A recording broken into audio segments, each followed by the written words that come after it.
God never believed the worst about you. Saint Augustine's Journey to Rest.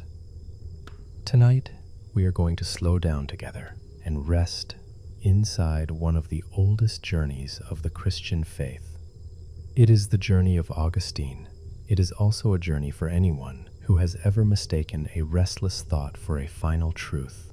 These stories carry a quieter reminder.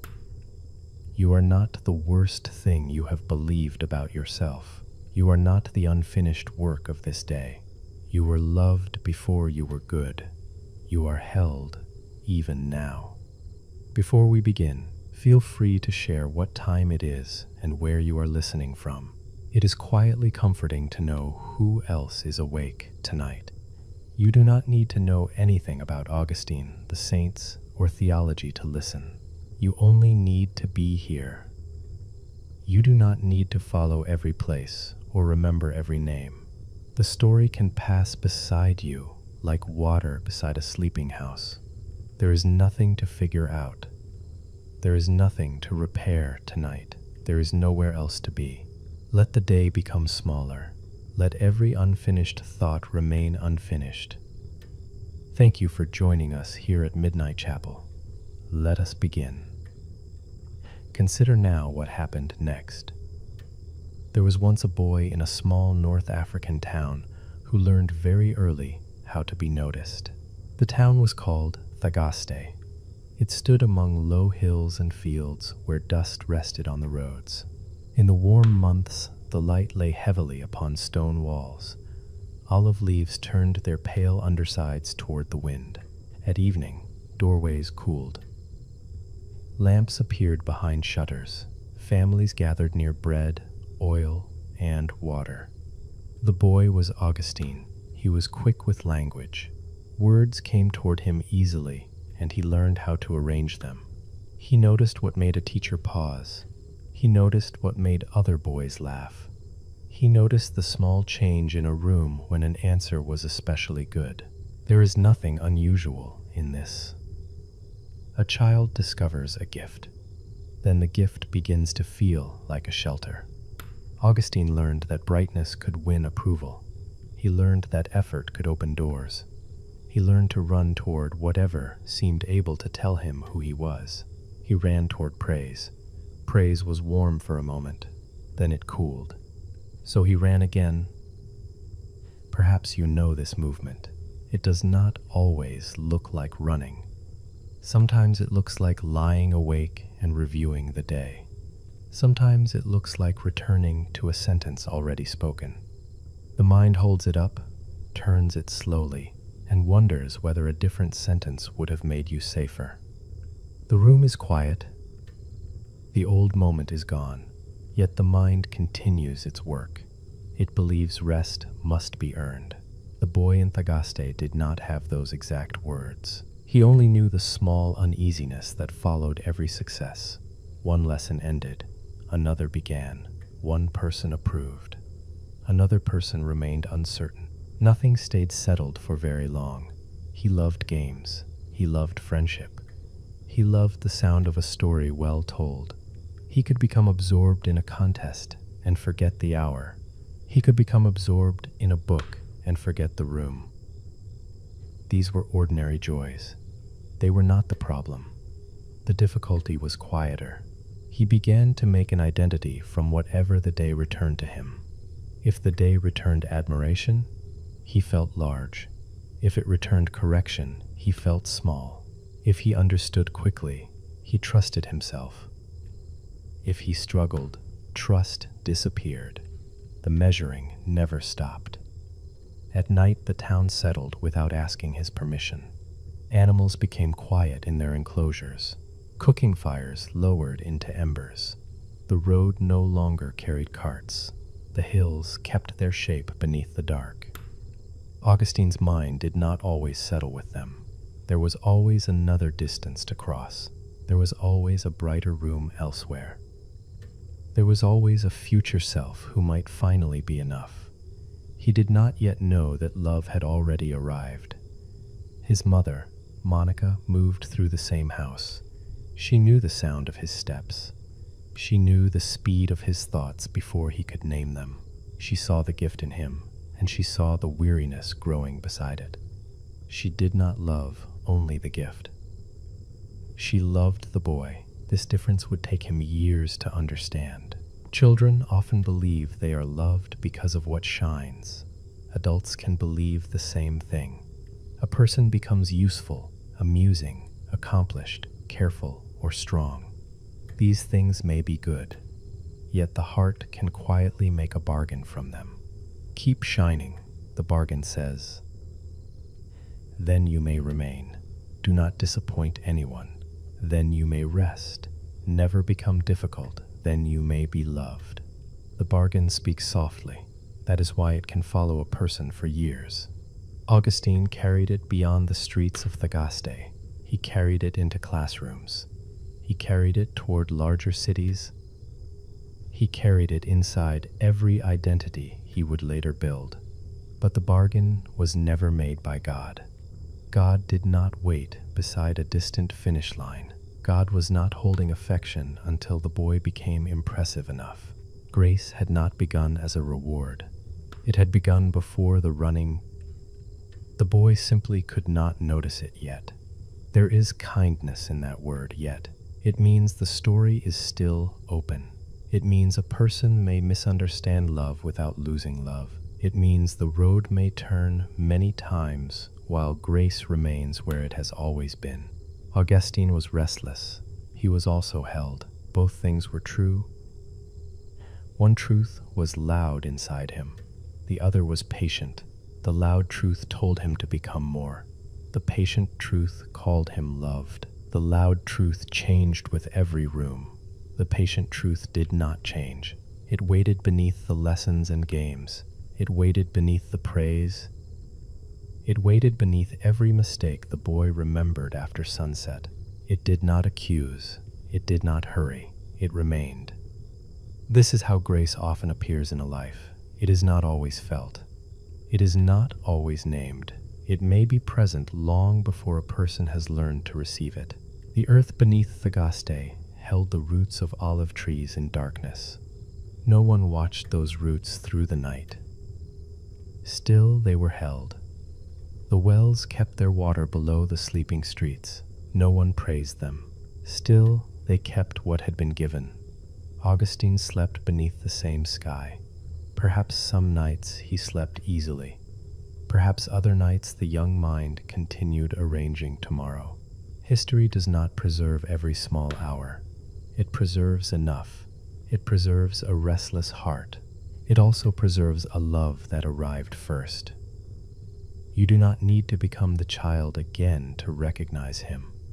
He is present whenever your worth seems tied to the next good answer. He is present whenever the mind tries to repair an old room. He is present whenever rest feels like something reserved for a better version of you. But you are not being measured tonight. The dark does not ask for a performance. The bed does not require a defense. The quiet does not need you to explain yourself. You are allowed to be unfinished. You are held while unfinished. That is the beginning of Augustine's story. It is not the story of a bad person becoming acceptable. It is the story of a loved person slowly discovering what had always been true. He would travel far to discover it. He would wear many names for himself: student, teacher, thinker, speaker, stranger, leader. Each name would carry him for a while. None would be large enough to hold his whole life. The first name remained beneath them.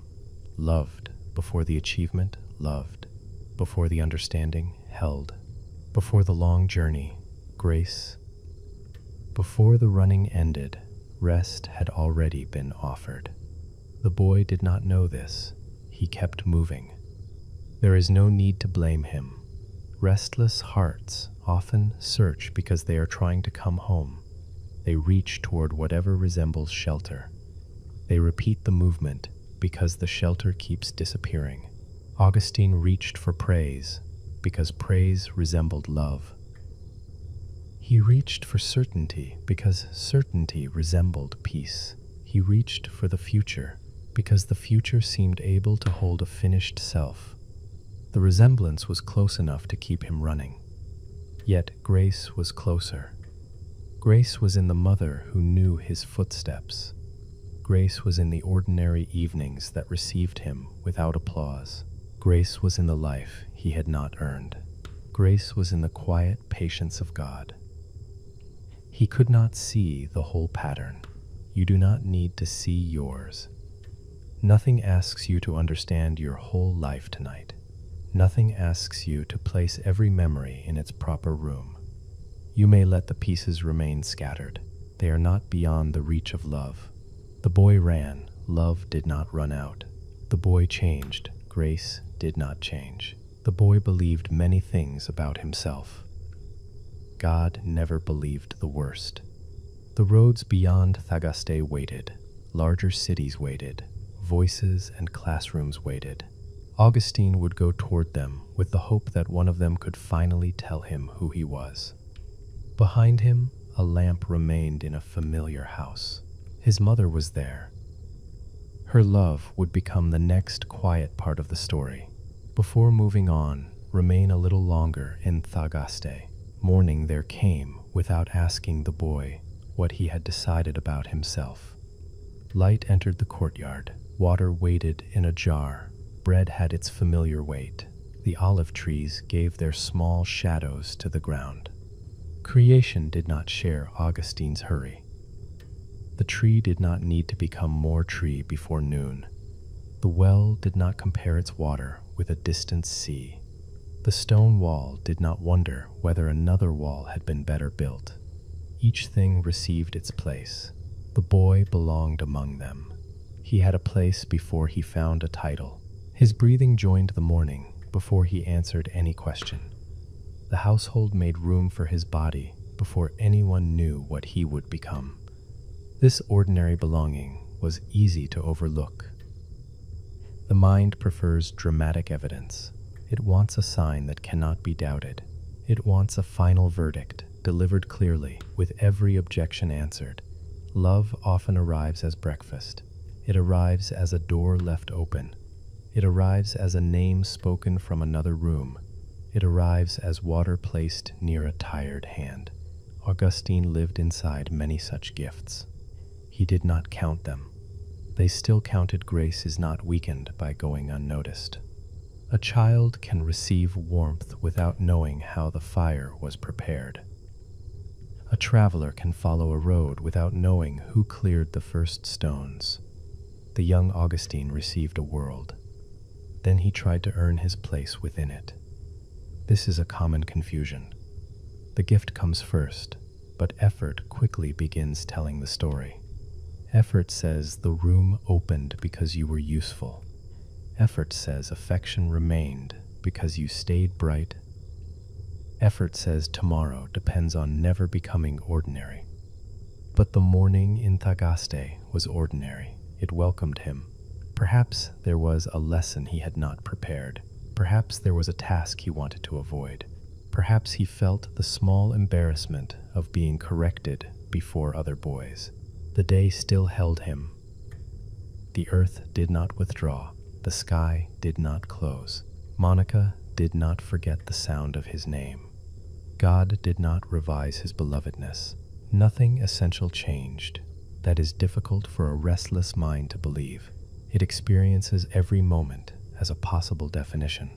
One awkward conversation becomes a verdict. One unfinished duty becomes a portrait. One disappointed face becomes a mirror held over the whole life. The mirror is too small. Augustine was larger than the moment reflected there. You are larger than the moment your mind keeps holding tonight. The Lord sees beyond the mirror. The Lord sees the many mornings. The Lord sees the effort and the fatigue beneath it. The Lord sees why a certain word remained tender. The Lord sees the wish to be welcomed beneath the attempt to impress. Nothing is reduced. Everything is held. The boy could run because the ground carried him. He could search because life had already been given. He could build identities because a deeper identity had already been spoken, loved. The word was not a prize at the end of the road. It was the ground beneath the first step. Rest was not waiting in a distant city. It was offered in every ordinary evening. Augustine could not receive it yet, but the offer remained gentle. No one can be forced into rest. Rest opens when safety becomes believable. Grace spent years making safety believable to Augustine. It used a mother's constancy. It used the limits of applause. It used teachers who did not press. It used the weariness of carrying too many names. The work had already begun in the boy. It may already be at work in you. You do not need to assist it tonight. Let the old town become quiet again. Let doors close without becoming barriers. Let the cooking fire lower. Let the road empty beneath the stars. Somewhere in the house, the bright child has finally stopped speaking. He does not look impressive in sleep. He does not need to. The gift of language rests inside him without being used. Tomorrow's ambitions have no voice. The face upon the pillow carries no public title. Only the child remains. He is held. He is loved. This is who Augustine was before the world learned his name. This is who he remained after the world remembered it. And beneath your names, the same simplicity waits. A life received, a body allowed to become still, a person known without performance. There is grace in being no one important for the night. There is peace in letting every title sleep. There is rest beneath the story you tell about yourself. The boy ran in the morning. Love stayed through the night. Now the lamp in Monica's care grows clearer. Let us rest inside it now. There is another story from those years. Monica knew how to wait. This does not mean waiting was easy. It means she stayed near love when answers were far away. In the rooms of the family home, she completed ordinary work. Cloth needed folding. Food needed preparing. Lamps needed trimming when evening came. The days did not become grand because a mother carried concern. They remained made of bowls, doors, dust, water, and bread. Augustine grew older. His thoughts moved into territories she could not follow. He found new teachers. He formed new convictions. He discovered the pleasure of disagreeing with what had been given to him. Monica could not think for him. She could not walk the road inside him. So she learned another kind of nearness. She remained. There are many ways to remain. One may remain by speaking. One may remain by making a place at the table. One may remain by carrying a name into prayer and then returning to the evening meal. Monica did not become indifferent. She did not stop caring where Augustine's search would lead. Yet care was not the same as control. This distinction is gentle. It is also difficult. The anxious mind often tries to turn love into control. It reviews every possible sentence. It imagines the conversation that will finally settle everything. It rehearses tomorrow, because tomorrow so seems too fragile to leave alone. Monica had many tomorrows she could not arrange. Her son was brilliant. He was also moving away from what she trusted. The more strongly he built his own identity, the less room there seemed to be for her voice. She could have made every meeting an argument. Instead, the remembered shape of her life is patience. Not perfect patience. Human patience. It had tears in it. It had long days. It had doors closing and roads opening. It had the ache of watching someone search in places that could not quiet him. Yet beneath the ache, something stayed held. She believed Augustine belonged to a love larger than her reach. This allowed her hands to open. There is an old account associated with Monica's waiting. It is said that she once brought her concern to a bishop. She wanted the right words, the final argument, the careful answer that might change her son. The The bishop had seen many young minds move through seasons of certainty. He did not give her a sharper argument. He gave her permission to wait. The assurance remembered from that meeting was simple. A son carried by so many tears would not be abandoned. The words have traveled through centuries because they do not promise control. They promise that love can remain at work beyond what a mother can see. Monica went home with the same son. The road did not immediately turn. Nothing became suddenly simple. She still had to wake the next morning. She still had to live inside the distance. She still had to love a person whose direction she could not choose. But the burden had changed shape. Augustine was held.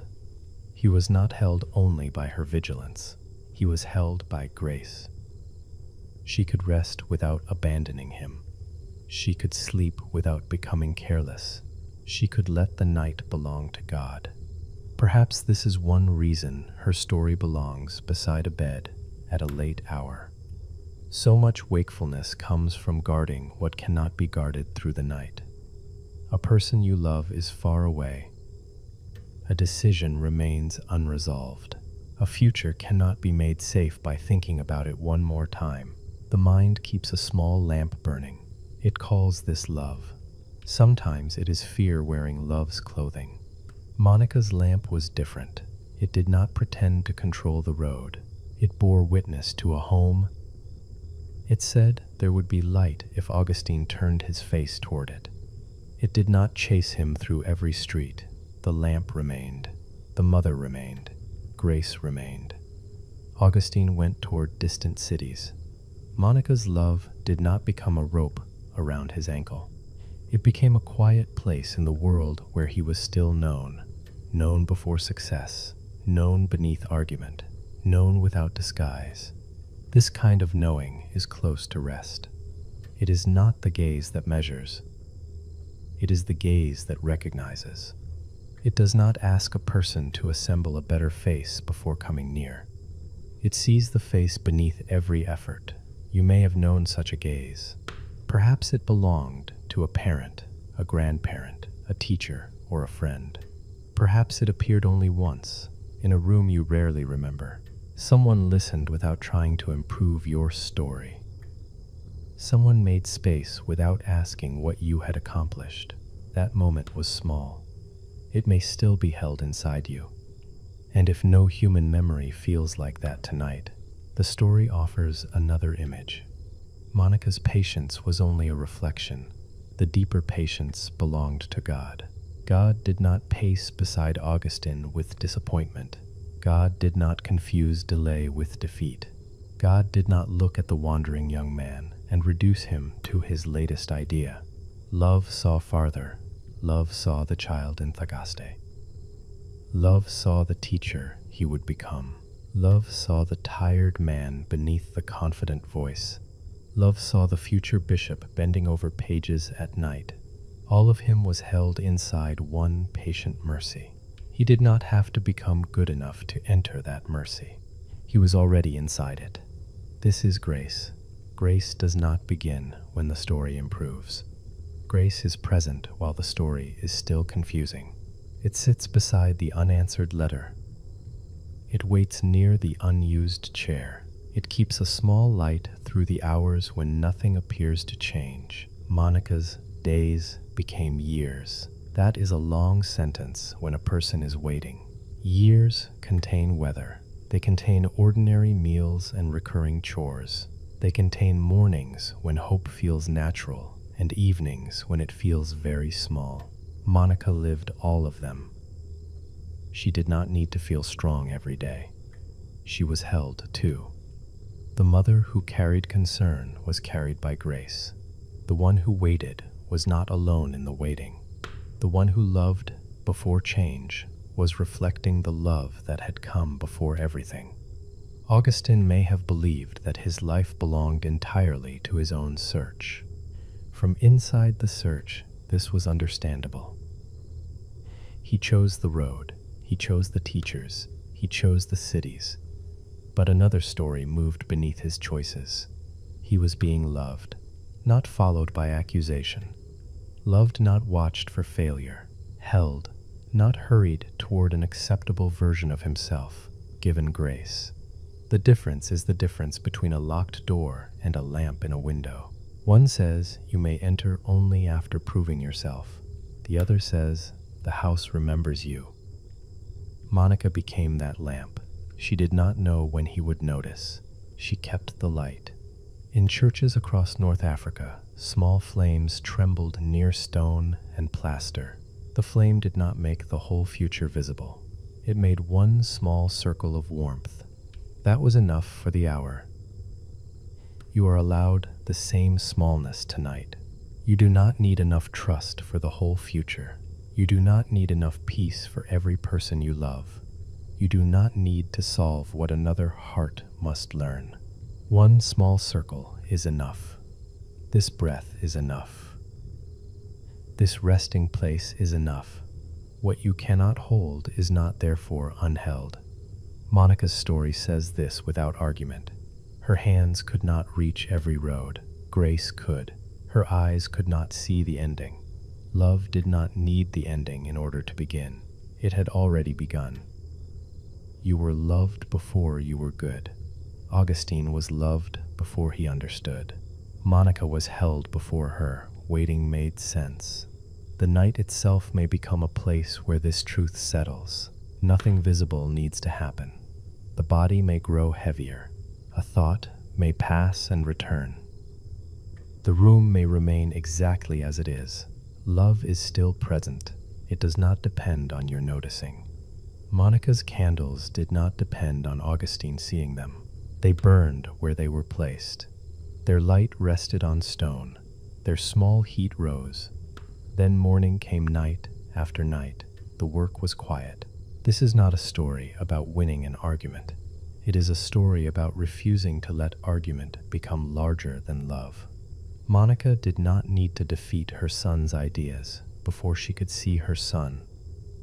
She did not need to approve every road before she could believe he remained held. She did not need to call him finished. She called him loved. God had called him loved first. The mother learned to rest inside that earlier love. Some days she rested there easily. Some days she arrived with tears. Both ways were welcome. Grace did not ask for a calm face. It offered calm. Grace did not ask her to stop caring. It carried what care could not. Grace did not ask her to know the hour. It held the hour. And far from the familiar house, Augustine kept moving. He carried gifts that brought him attention. He carried desires that promised arrival. He carried an unnamed longing from one room into another. The next room was larger. It stood in Carthage. The city promised almost everything a young man could want.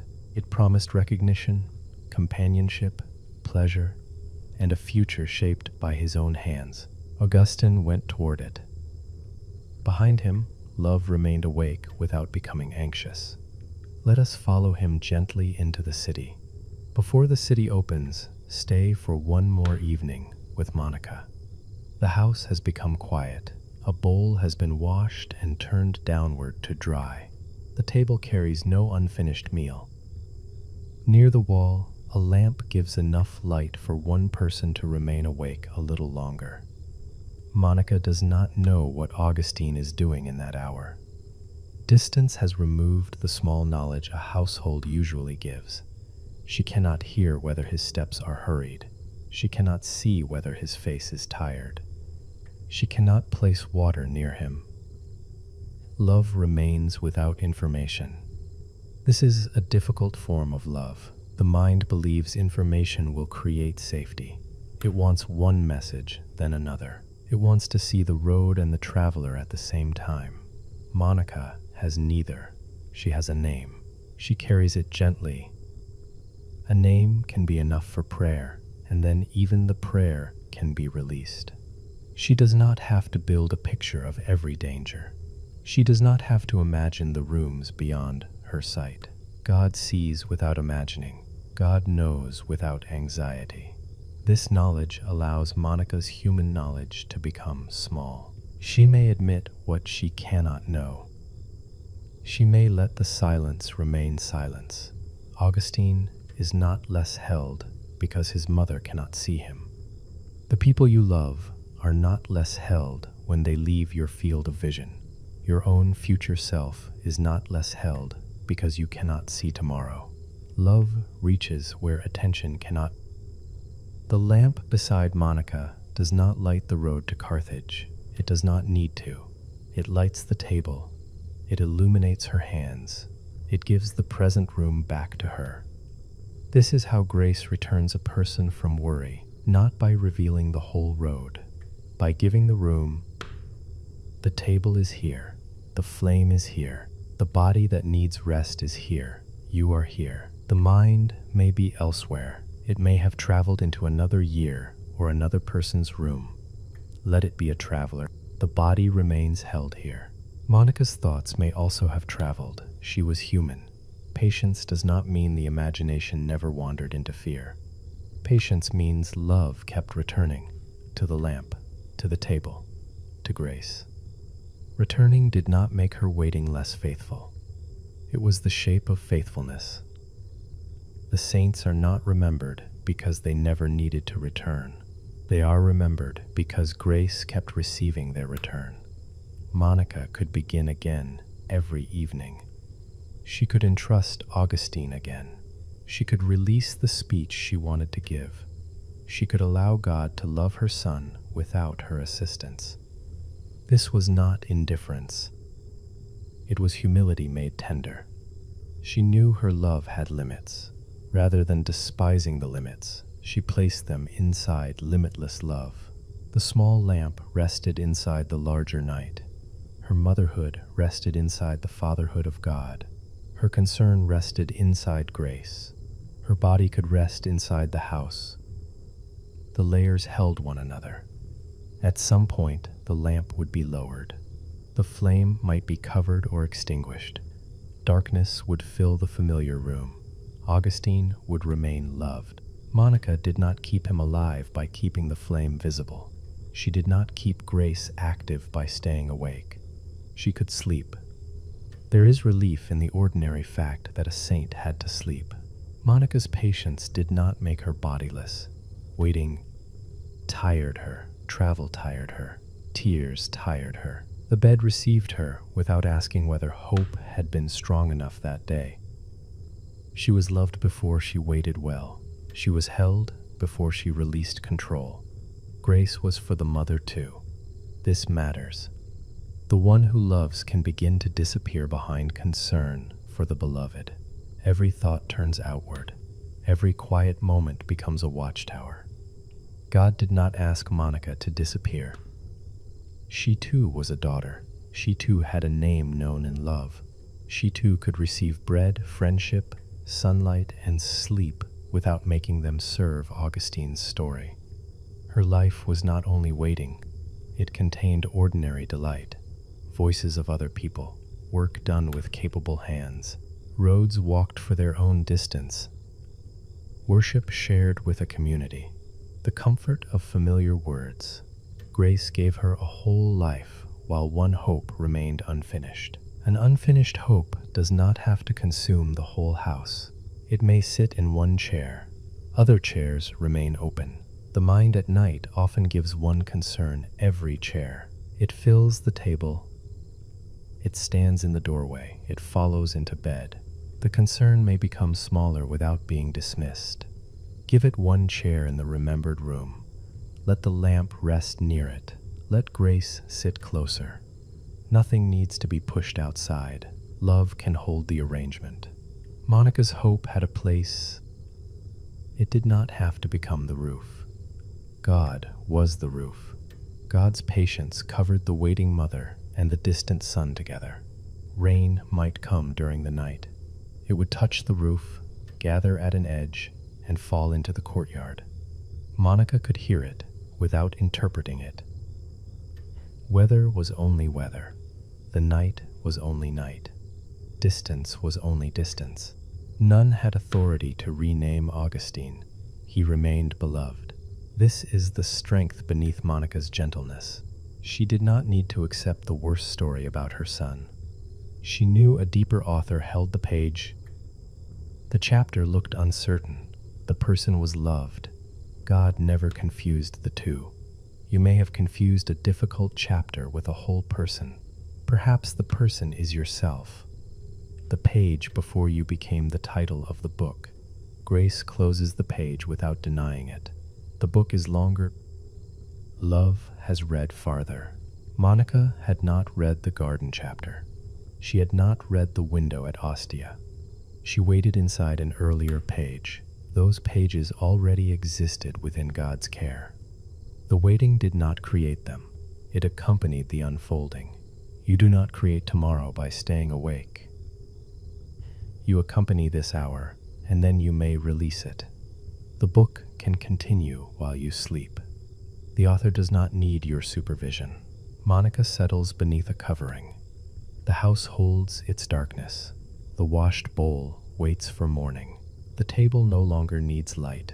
Her breathing slows. Augustine is still far away. Grace is not far from either of them. One love contains both rooms.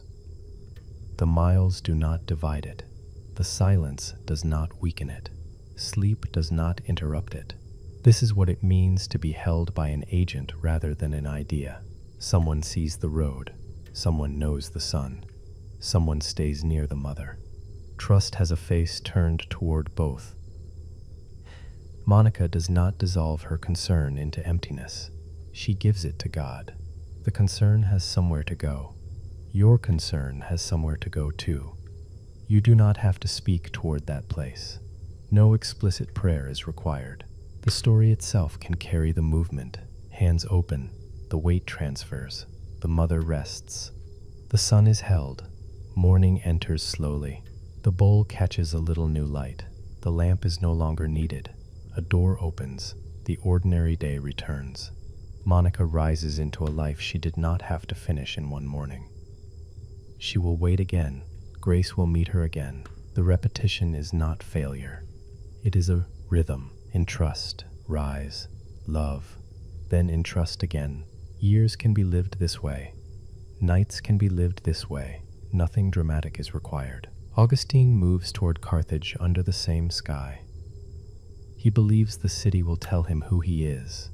Monica knows his deepest name cannot be granted by a city. She does not need to shout across the distance. Love will speak in time. The road opens. The harbor waits. The young man carries his brilliance toward a city that promises everything. Grace goes with him. Now let us follow him gently into the city. Let us stay with him a little longer. Carthage opened toward the sea. Ships arrived with cloth, grain, oil, pottery, and news. Streets carried merchants, students, officials, travelers, and voices from far places. Sunlight lay on pale walls. The harbor held the slow movement of masts. For a young man from a smaller town, the city felt like a promise made visible. Augustine came to study. He also came to become someone. The two desires soon shared the same room. He studied language and persuasion. He learned how an argument could be shaped. He learned where a sentence should rise and where it should settle. He watched teachers command attention. He began to imagine his own place among admired men. The city rewarded his brightness. He noticed. There were friendships. There was affection. There were gatherings where a clever remark traveled quickly around the room. There were ambitions that seemed noble because everyone nearby shared them. Augustine entered the life before him. It was full. It was not restful. This is one of the quiet mysteries of wanting. A person may receive what was wanted and still remain awake. The arrival may be real. The pleasure may be real. The affection may be real. Yet none of them can carry the weight of an entire identity. Carthage did not deceive Augustine by offering nothing. It offered many things. The difficulty was that he asked those things to tell him who he was. Success answered for an hour, then the question returned. Admiration answered, during a conversation. Then the room emptied. Affection answered while another person was near. Then distance appeared. The city was not cruel. It was simply unable to become a home for the whole heart. At night, the harbor continued its small movements. Ropes tightened and loosened against wood. Water received the reflection of lamps. Behind walls, the celebrated and the unknown both lay down beneath darkness. Augustine carried the day into sleep. The praise of a teacher returned. So did a correction. A future speech formed itself. A new idea asked to be examined. The young mind did what active minds often do. It tried to think its way into peace. Peace remained elsewhere. Perhaps your own life contains a Carthage. It may not be a city.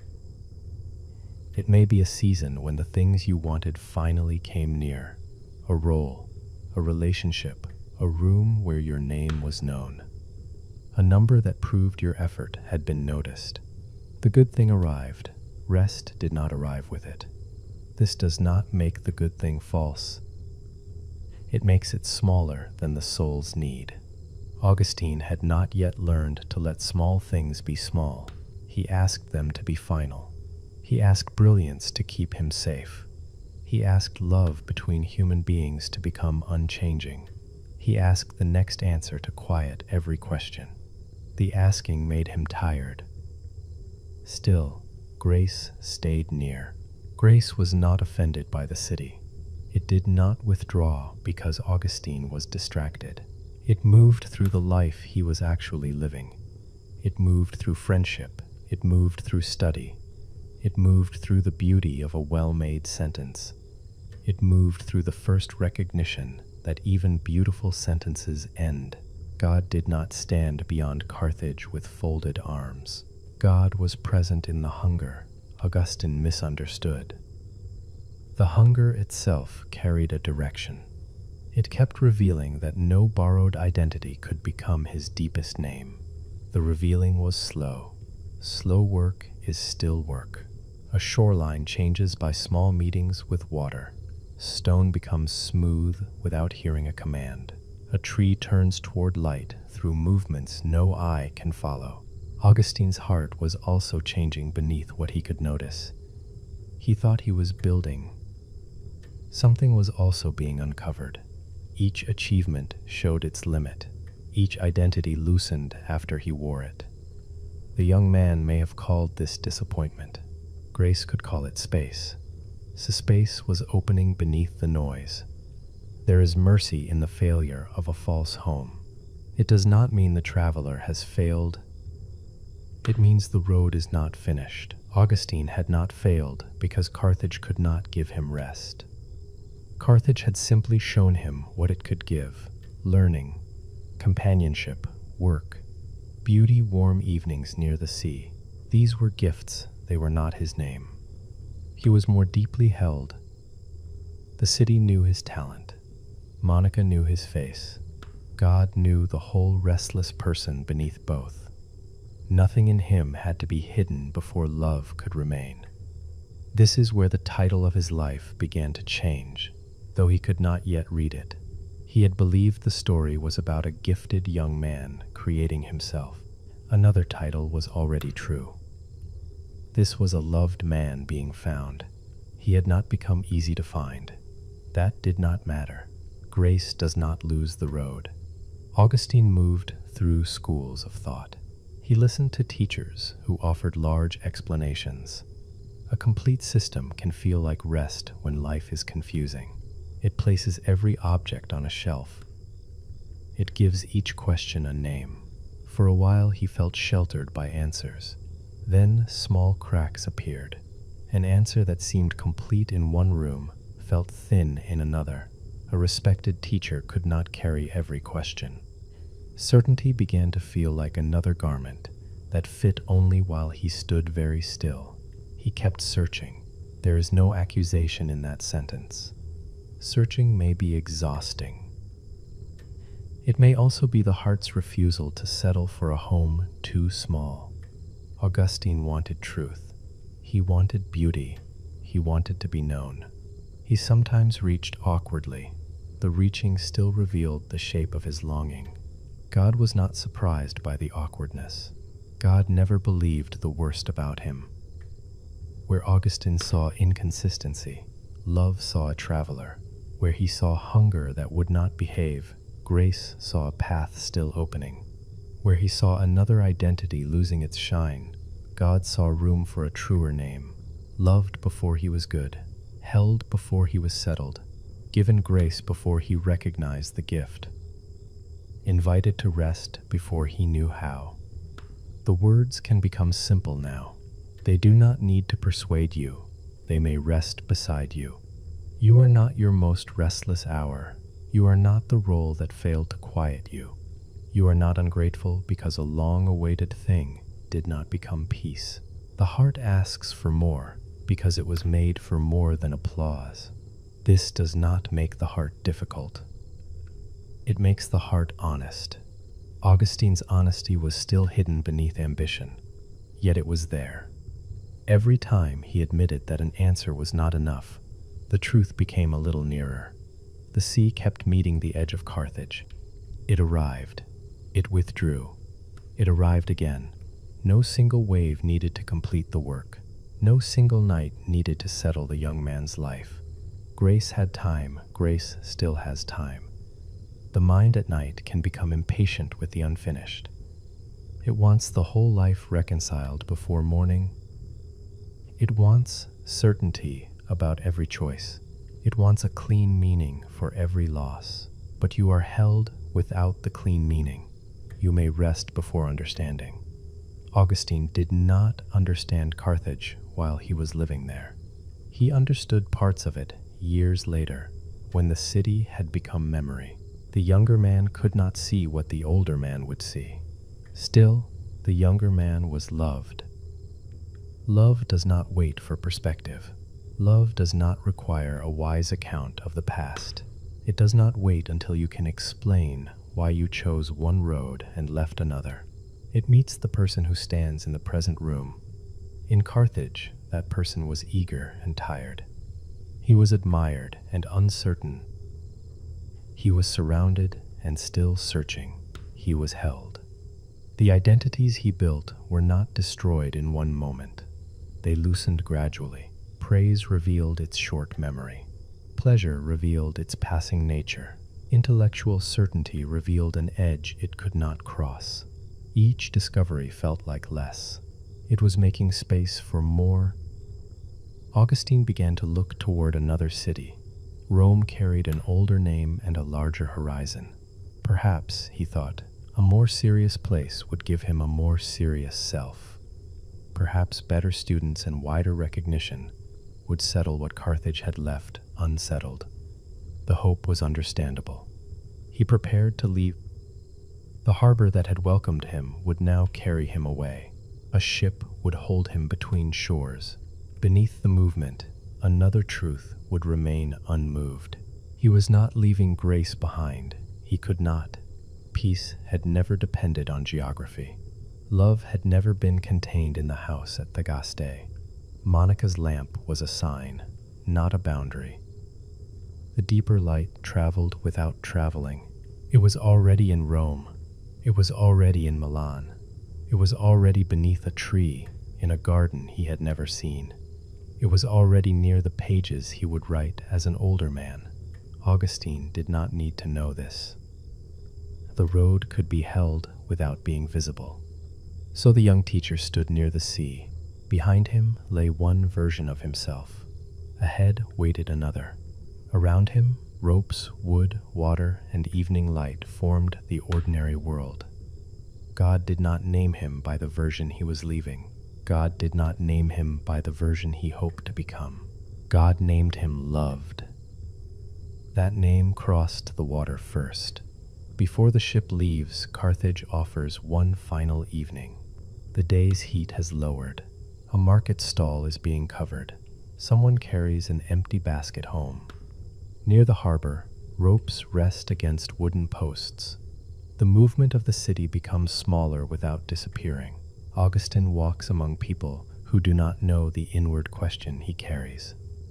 To them, he may look certain.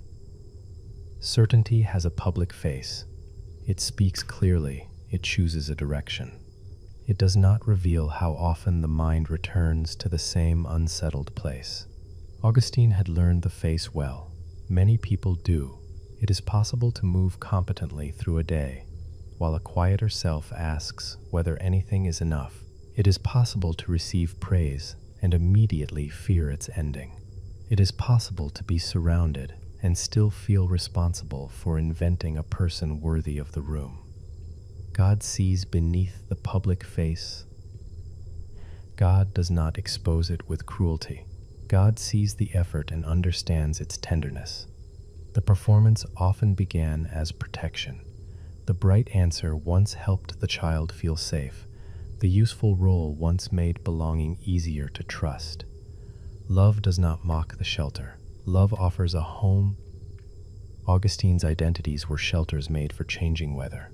Student protected him for a while. Speaker protected him for a while. Desired and admired protected him for a while. Then the weather changed.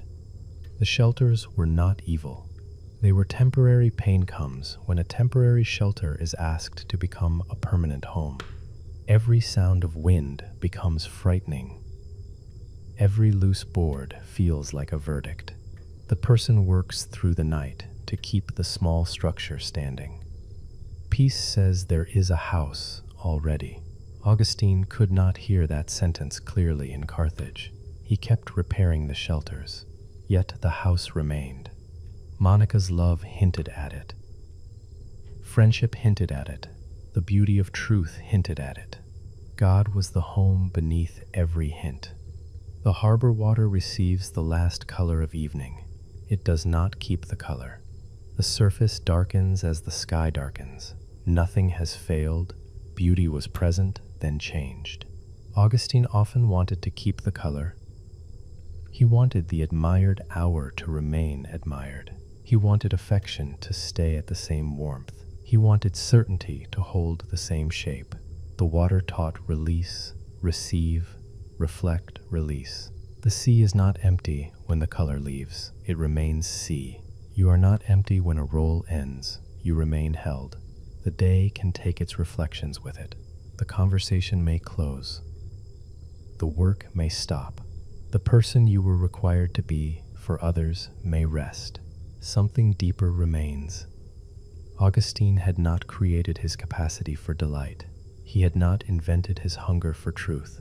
He had not commanded his heart to recognize beauty. These were signs of a life received. The giver was near the gifts. He confused them because gifts can shine.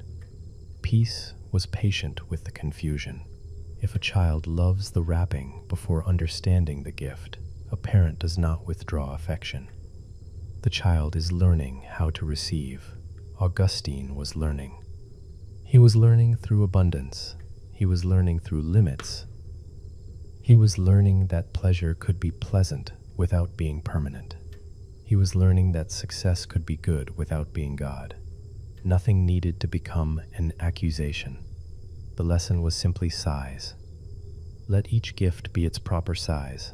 A meal can be a meal. A compliment can be a compliment. A season can be a season. None must carry your identity through the night. The weight may return to love. God holds the name. God held Augustine's name when Carthage admired it. God held it when Rome had not yet heard it. God held it when students would later forget a particular lesson. The name was safe beyond reputation. Your name is safe beyond today's room too. It is safe beyond another person's understanding. It is safe beyond the thing you did well and the thing you did not finish. You do not have to keep polishing it. Love knows how to speak it. In the evening city, lamps appear one by one. No lamp competes with the stars. No household flame tries to light the harbor. Each gives what it can within a small place. Augustine could have lived this way. He would learn. His gift did not need to light every room. His mind did not need to answer every question. His life did not need to become an argument for its own value. One small place was enough. The difficulty was not smallness. It was the fear that smallness meant being unseen. God had always seen him. The divine gaze did not depend on scale. It rested on the boy and the bishop with equal fullness. It rested on the public speaker and the sleeping body with the same love. Nothing became invisible to peace. This is why you may become small tonight. You may leave the public world. You may stop producing useful thoughts. You may become a quiet body in a dark room.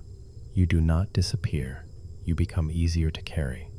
Augustine's coming voyage required trust in a vessel.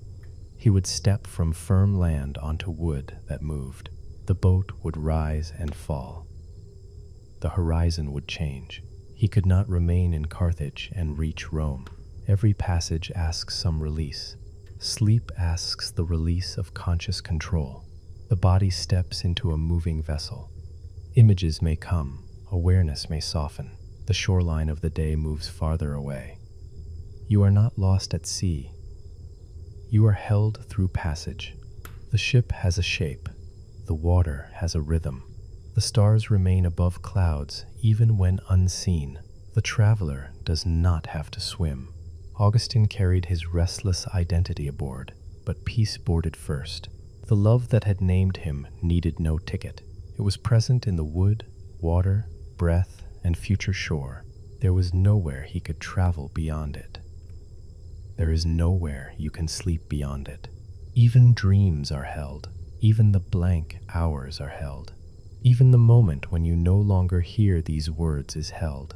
Love does not require your attention. The city behind Augustine becomes a line of lamps.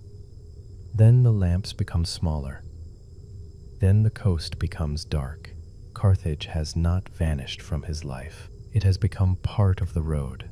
The identities built there can rest. The sea receives them without argument. The wake closes behind the ship.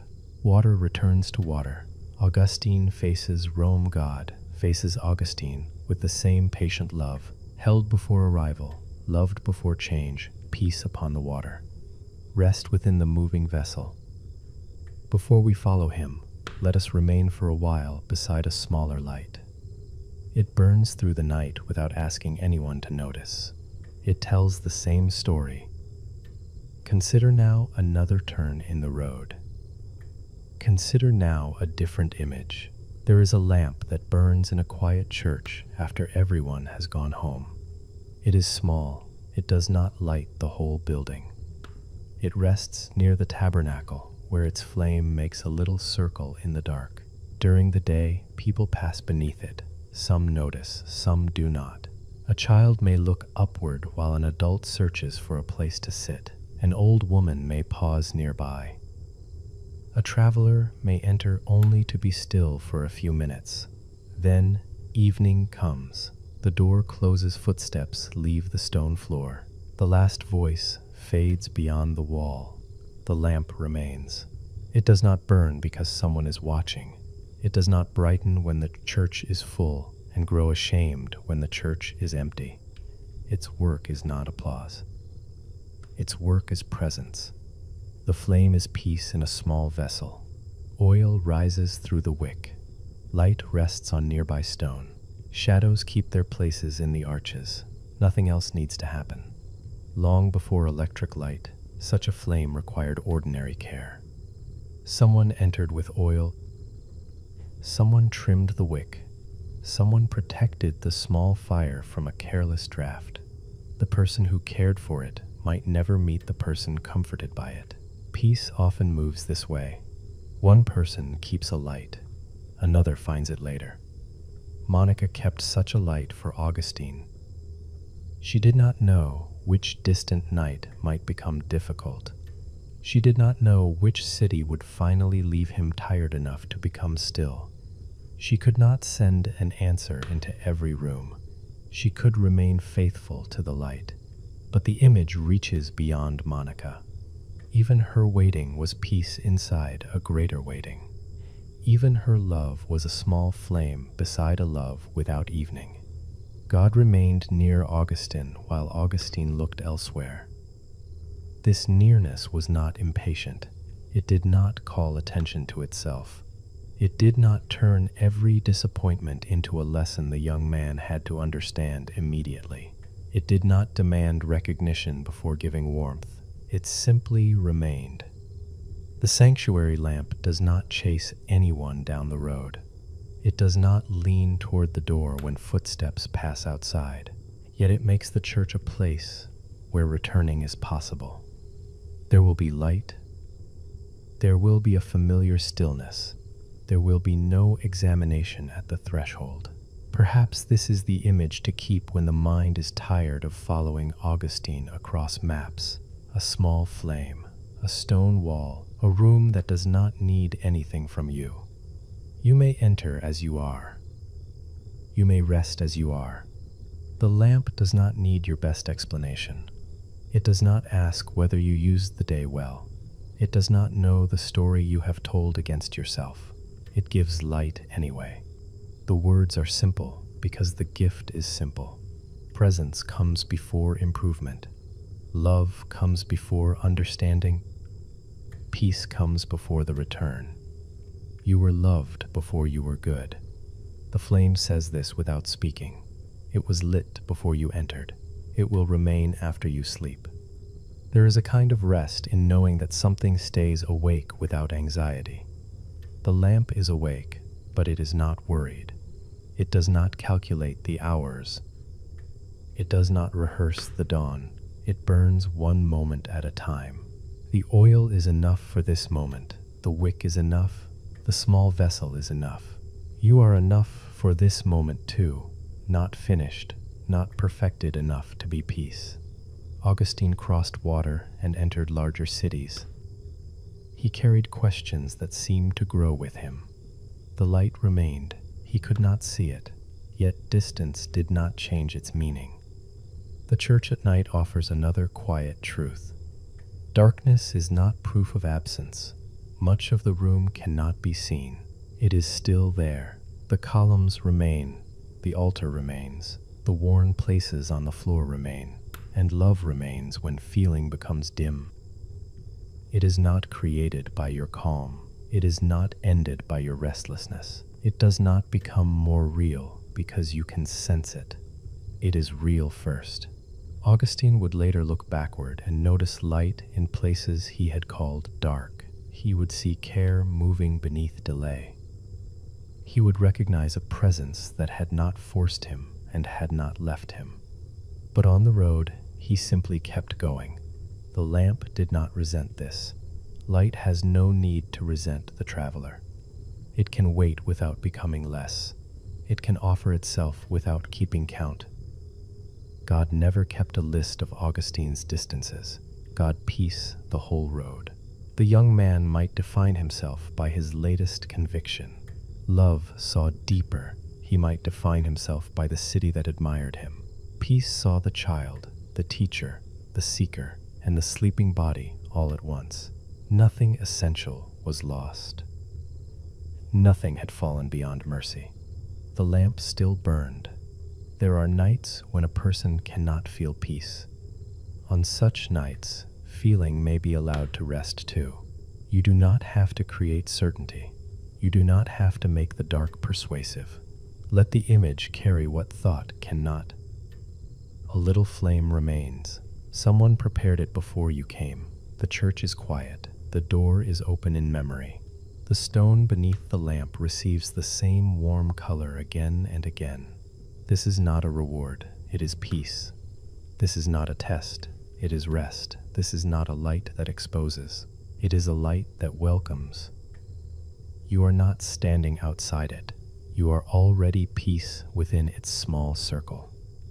Augustine was there too, even while he crossed into Rome, believing the next city would finally contain him. The light traveled in another form. It became the patience of a bishop who knew how to speak without pressure. It became a voice Augustine could hear before he was ready to agree. Still, the lamp has more to show. At the edge of night, its flame may bend slightly. A movement of air enters through a place in the stone. The flame narrows, then rises again. It does not interpret the movement as rejection. It simply returns. The wick has no anxiety about being a perfect flame. It receives the oil available to it. The vessel does not envy a larger lamp. The little circle of light remains little. This is enough. Much of spiritual rest is hidden inside enough. Enough light for one corner. Enough oil for 1 hour. Enough trust to leave the rest of the church in darkness. Darkness is not being defeated. It is being inhabited by presence. Augustine wanted a light large enough to explain everything. He wanted a system without shadow. He wanted language able to reach every corner. The sanctuary lamp offered another kind of knowing. Someone is here. That was enough. Presence does not answer every question. It changes the room in which the question is carried. The stone is still dark beyond the flame. The arches are still mostly hidden, yet the darkness no longer feels empty. Love is near. At 2 a.m, the mind may ask for complete light. It wants to know what another person meant. It wants to know how tomorrow will unfold.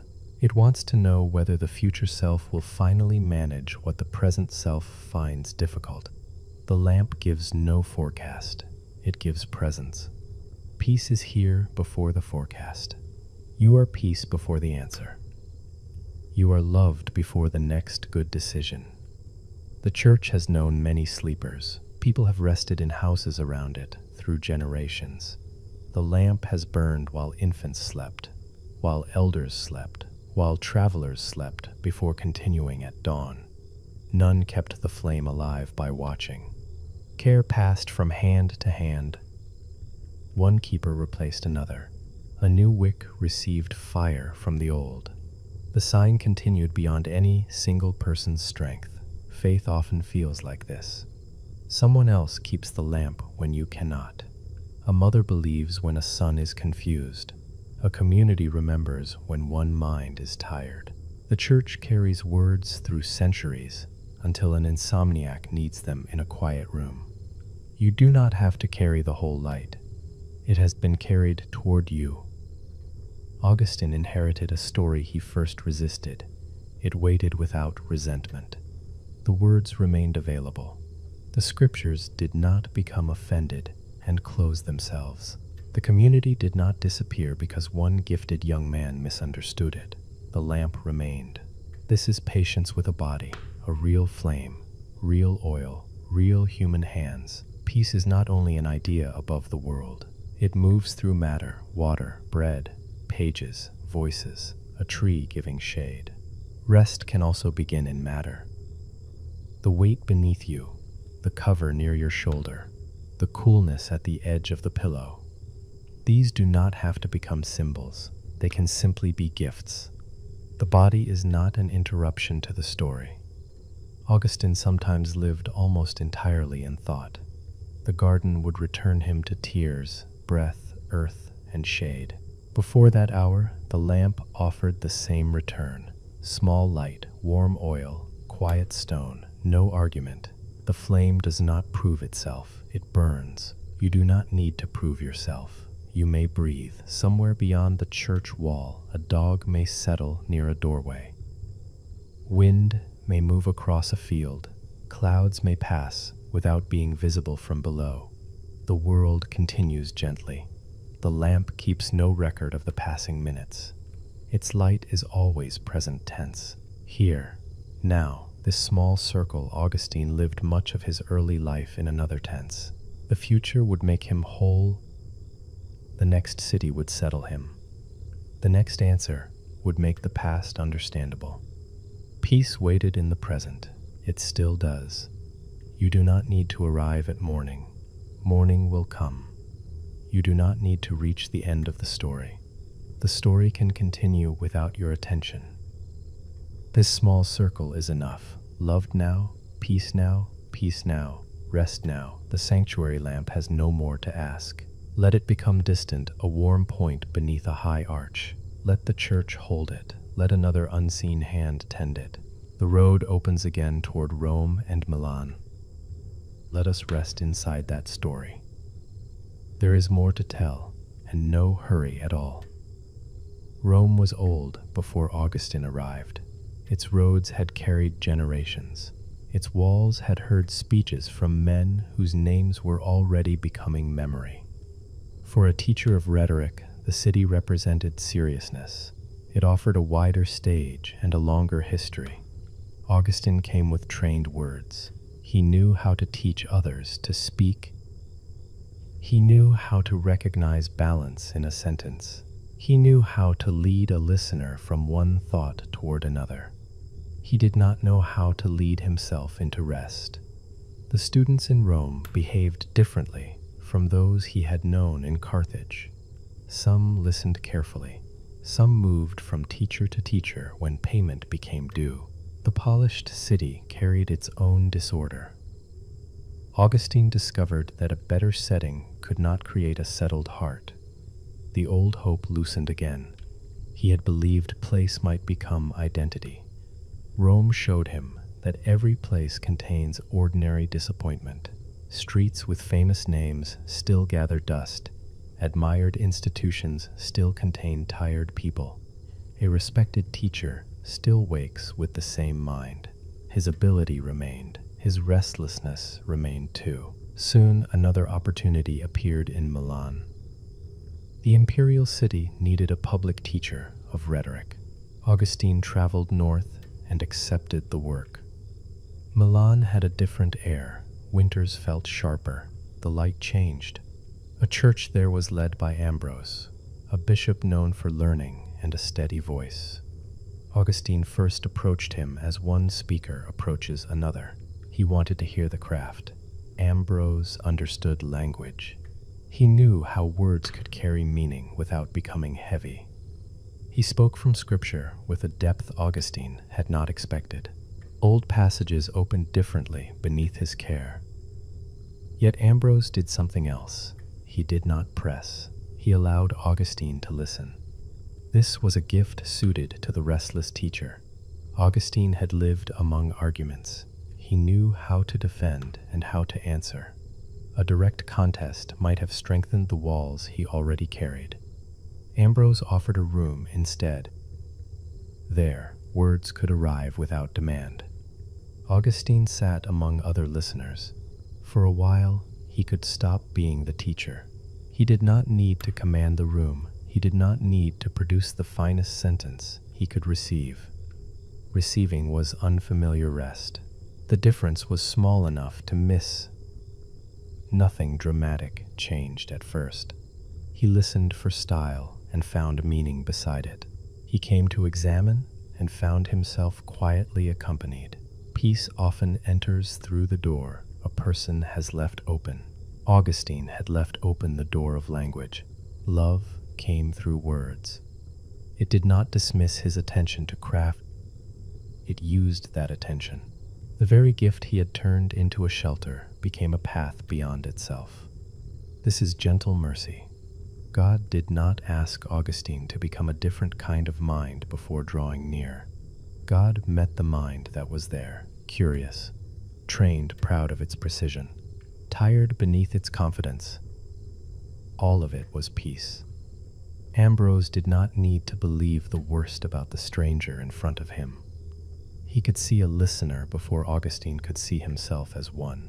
He could trust that peace was working without making every conversation carry the whole future. Some meetings were brief. Some questions remained unanswered. The bishop had responsibilities Augustine could only partly see. People came and went. Letters waited. The life of the church continued around them. Still, Augustine found a steady presence. He found a man who did not seem frightened by questions. He found a way of reading that made room where there had been only walls. He found that faith could be spacious without becoming vague. The teacher began to learn, not quickly, not in a straight line. Learning that reaches the heart often moves beneath visible progress. A sentence returns days later. An image once dismissed becomes warm. An old certainty no longer fits as tightly. Augustine continued his work. He taught public speech. He prepared students to succeed in rooms where language carried influence. He could still appear composed. Inside, the identities were becoming thin. Teacher was true but incomplete. Thinker was true but incomplete. Successful was sometimes true but incomplete. Restless was true but incomplete. No single word could carry him. Loved came nearer to the whole. He did not yet rest in that word. He still believed change must be accomplished by force. He still imagined that peace waited on the far side of one decisive effort. This belief can make even goodness exhausting. The mind says it must become calm before it deserves sleep. It must become certain before it deserves peace. It must become consistent before it deserves love. Ambrose's quiet welcome told another story. You may listen before you understand. You may belong in the room before your questions are finished. You may receive before you can repay. That is peace. Augustine had built a life around giving answers. Peace allowed him to have none for a while. The absence of an answer was not emptiness. It was space. In that space, old defenses could rest. Milan moved through its seasons. Rain darkened stone. Cold entered corridors. Lamps were lit earlier in the day. Augustine's mother came at last, carrying the familiar patience of Thagaste into the northern city. The threads of his life gathered without his arranging them. Monica was near. Ambrose was near. Friends were near. The scriptures he had once judged from a distance were near, and peace was nearer than all of them. Still, Augustine felt divided. One part wanted rest, another part feared what rest might release. A familiar identity can feel safer than an unknown freedom, even when the familiar identity is heavy. He knew how to be the brilliant seeker. He did not know who he would be if the search ended. This is why the long road deserves tenderness. People do not always run because they love distance. Sometimes they run because home will change the story they know how to tell. Augustine knew the story of effort. He knew the story of ambition. He knew the story of a mind that stayed above every question. He was beginning to hear a different story.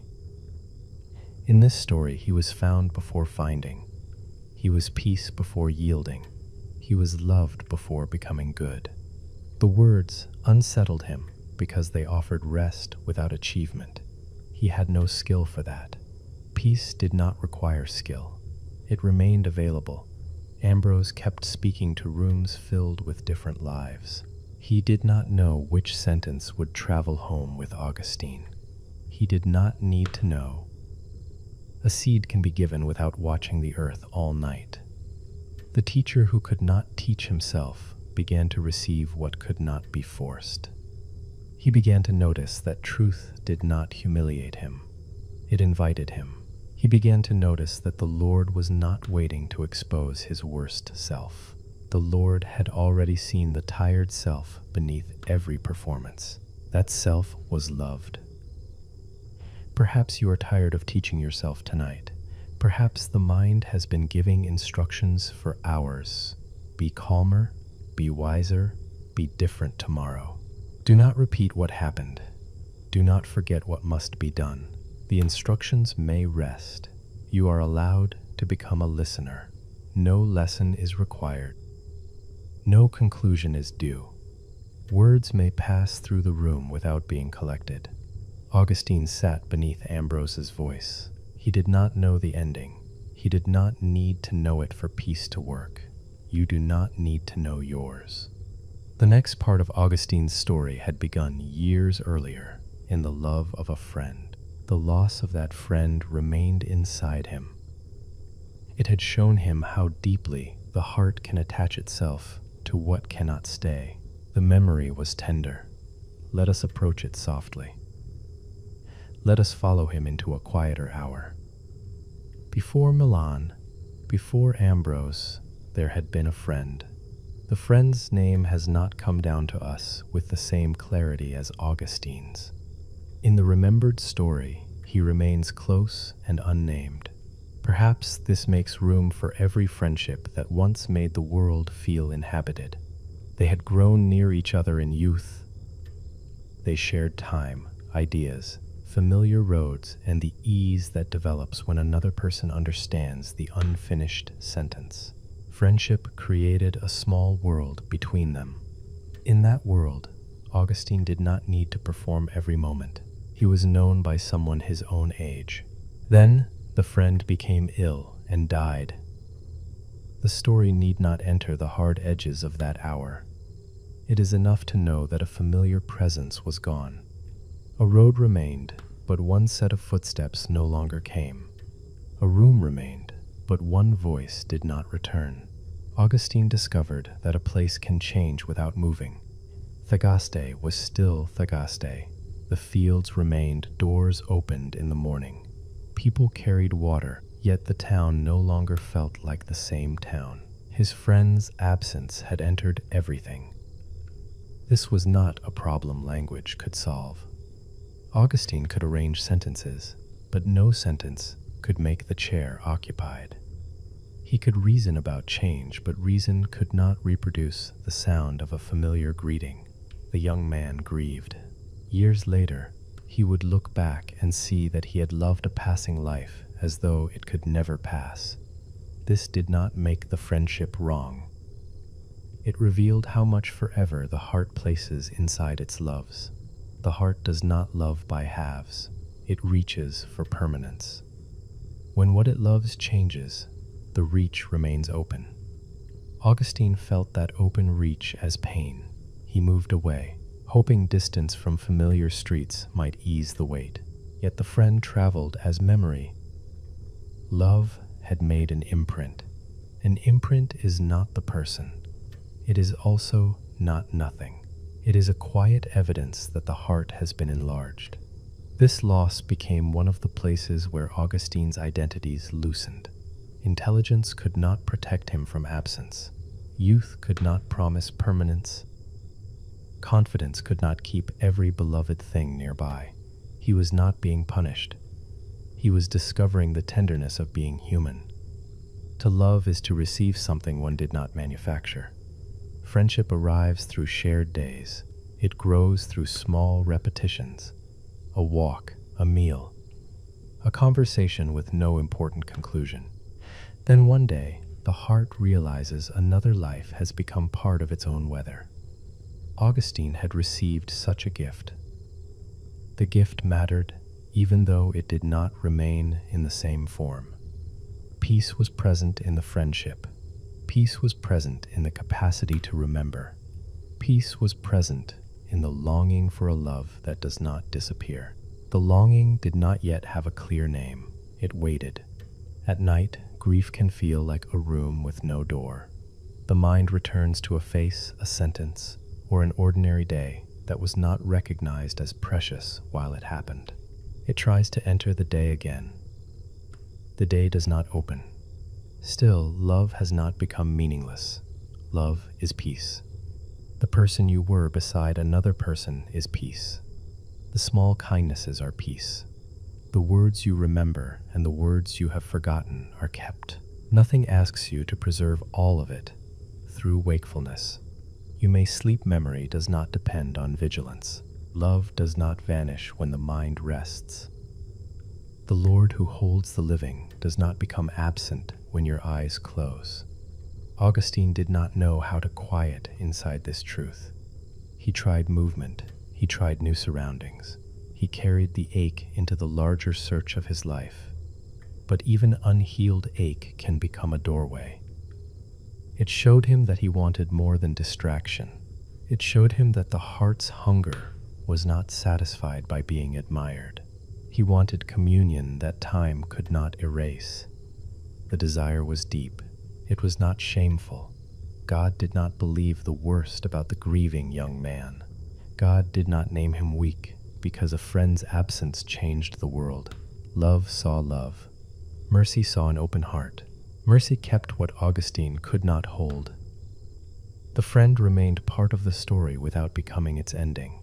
Augustine kept traveling. New friendships came. New rooms received him. the early loss did not disqualify later joy. This too is gentle. A heart can carry an empty place and still become a home. It can remember and still quiet. It can miss what was and still receive what comes. There is no betrayal in sleep. There is no betrayal in calm. Augustine's grief may have told him that remaining sorrowful was a way of remaining near. Many hearts learn this confusion. They fear that release will erase love, but quiet does not erase. Quiet entrusts. It places the memory into hands larger than memory. It lets the night keep what the mind has carried all day. You are kept while you let go. The one you remember is not made smaller by your calm. Augustine would later discover a love that did not compete with human love. It gathered human love. It gave every friendship a deeper home. It allowed affection to be precious without asking it to become God. This discovery came slowly. The early friend had already prepared a quiet place for it. Through love and absence, Augustine learned the size of his own longing. He learned that the heart reaches beyond every visible shore. The sea near Carthage had a horizon. The roads of Rome had an ending. Every human conversation eventually became quiet.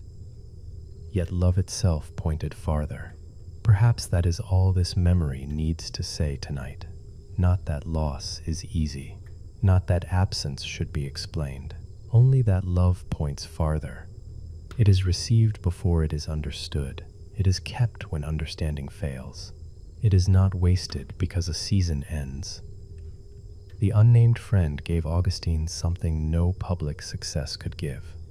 He gave him the experience of being accompanied. He gave him ordinary hours, whose value became clear later. And when the friend was gone, the gift remained woven into Augustine's capacity to love. God had not abandoned that capacity. God was drawing it toward quiet. The restless man would one day write, as someone who knew that every finite love finds safety in the love that does not end. He did not know this beside the empty road in Thagaste. Still, he was kept. The knowledge came later. The love came first. You were loved before you were good. You were kept before you knew what could be kept. Mercy was present before the memory softened. Quiet was offered before grief had found words. The story does not ask you to revisit your own losses. It does not ask you to make meaning from them. It simply places a warm covering over the part of the heart that remembers. Nothing there is judged. Nothing there is hurried. The friend is allowed to remain unnamed. The love is allowed to remain real. Augustine is allowed to continue his journey without leaving affection behind. So are you. And now the story turns toward an image from the gospel. It is an image of work happening beneath the earth while the worker sleeps. It tells us what mercy had been doing through all Augustine's years. Consider now what came after that. The Gospels hold a small image about a seed and a sleeping farmer. A person scatters seed upon the earth. Evening comes. The worker goes home. Night covers the field. The seed is left alone, yet it is not abandoned. Beneath the surface, hidden work begins. The shell receives moisture. What looked still begins to open. A root finds its downward path. A green shoot prepares to rise. The farmer sleeps. He does not sit beside the field and command each seed. He does not lift the soil every hour to check progress. He does not keep the grain alive by worrying. He sleeps, and the earth receives its work. Morning comes. Then another evening. The hidden movement continues through days the farmer cannot supervise. This was Augustine's life. Words had fallen into him long before the garden. Monica's patience was there. The memory of friendship was there. Ambrose's teaching was there. The questions that refused shallow answers were there. Each was a seed. Augustine did not make them grow by force. In fact, he often believed nothing useful was happening. He could see only his division. He could feel only the distance between the person he was and the quiet he desired. Mercy saw the root. Mercy worked in darkness. This is one of the most restful images in the Christian story. Growth does not depend entirely on attention. The deepest changes may occur beyond the reach of effort. You may sleep while mercy works. You may forget while love remembers. You may feel still while something living opens beneath the surface. The seed does not accuse itself for being underground. It does not compare its darkness with another plant's leaf. It receives water. It yields to the patient pressure of life. Nothing is late beneath the earth. Augustine thought he was late. Monica had waited many years. His old certainties had weakened, but a new calm had not fully arrived. He could see what no longer kept him. He could not yet quiet in what would. This middle place can feel empty. It is often full of roots. The farmer in the gospel does not need to understand how the seed grows. The mystery is not a failure of knowledge, it is permission. Not everything must be managed. Not everything must be watched. Not everything needs an answer before morning. The earth keeps its quiet labor. Augustine's mind had spent years pulling ideas apart. He examined teachers. He compared systems. He searched for the hidden weakness in every explanation. These abilities had served him. They could not open the seed. Love opened it from within. Mercy does not always arrive as a new object. Sometimes it awakens what was planted long ago. A mother's tenderness becomes understandable after many years. A phrase once heard without interest returns with warmth. A loss reveals a longing that had remained unnamed. The past becomes soil. Nothing is wasted. Even the roads that did not become home may carry rain toward the seed. Even the identity that loosened may leave room for a root. Even the tired hour may become the place where striving finally rests. God never believed the worst about Augustine's delays. God saw growth where Augustine saw contradiction. God saw a shell opening. Where he saw weakness, God saw room for mercy. Where he saw another night of unrest, God saw the field being kept beneath darkness. The seed was loved before it was visible. It was kept before it was green. It received mercy before it could bear anything. It rested before it rose. You were loved in the same order, before the visible change, before the better habit, before the apology found words, before the morning when you understood yourself differently. Love came first. The field at night is not empty. Small lives move beneath it. Moisture gathers roots deepen without sound. The moon crosses above work no human eye can measure. There is no hurry there. The seed cannot be shamed into opening faster. It cannot be praised into becoming a different kind of plant. It contains a form given to it. Mercy calls that form forward. Augustine had spent years inventing forms for himself: the impressive speaker, the certain thinker, the successful man. Each form required constant maintenance. The truer self did not need invention. It needed reception. He was a creature kept by God. He was a beloved life before he was an accomplished life. He was someone mercy had sought long before he knew how to turn. This identity grew like the seed, quietly, underneath. Without spectacle, the garden would not create this truth. The garden would reveal it. A tired man would sit beneath a tree and stop resisting what had already been growing for years. The moment mattered. The hidden years mattered too. We often honor the leaf and forget the root. We remember the day a person changed and overlook the 1,000 quiet nights when mercy prepared the soil. God overlooks none of them. Every night is kept. This night is kept. Nothing visible needs to happen for it to belong to mercy. You do not need to wake with a solved life. You do not need to turn this hour into a lesson. Sleep itself can be the farmer's trust. The field will remain. The seed will remain. The Lord of the field does not sleep from exhaustion, yet allows the worker to sleep without fear. You may quiet. The work beneath your life is not yours alone. Love is not asking you to keep watch over every buried thing. Some memories are becoming soil. Some questions are loosening. Some roots are finding water you cannot see. Let them be hidden. Hidden is not lost. Hidden is often kept. Augustine moved through Milan with a life growing beneath him. He spoke, taught, visited, listened, and worried. The roots continued. Monica waited nearby. Ambrose spoke. Friends shared his days. A book opened. A story about another life reached him. Each small thing joined the patient work. Then came an afternoon when the tiredness became simple. Augustine entered a garden. He did not enter as a hero. He entered as a man who no longer wished to run. The seed had been growing. The tree was already there. The book was near. Mercy had arrived long before the hour. Let us quiet beneath that tree with him. Before the garden opens, the field remains with us a little longer. The farmer has gone indoors.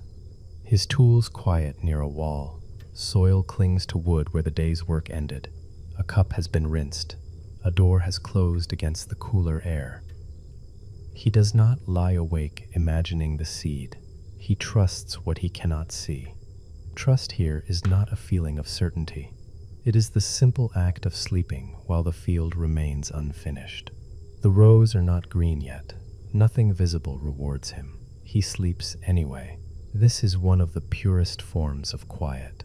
The unfinished is allowed to remain unfinished in loving hands. Augustine had many unfinished rows. He had relationships he could not fully explain.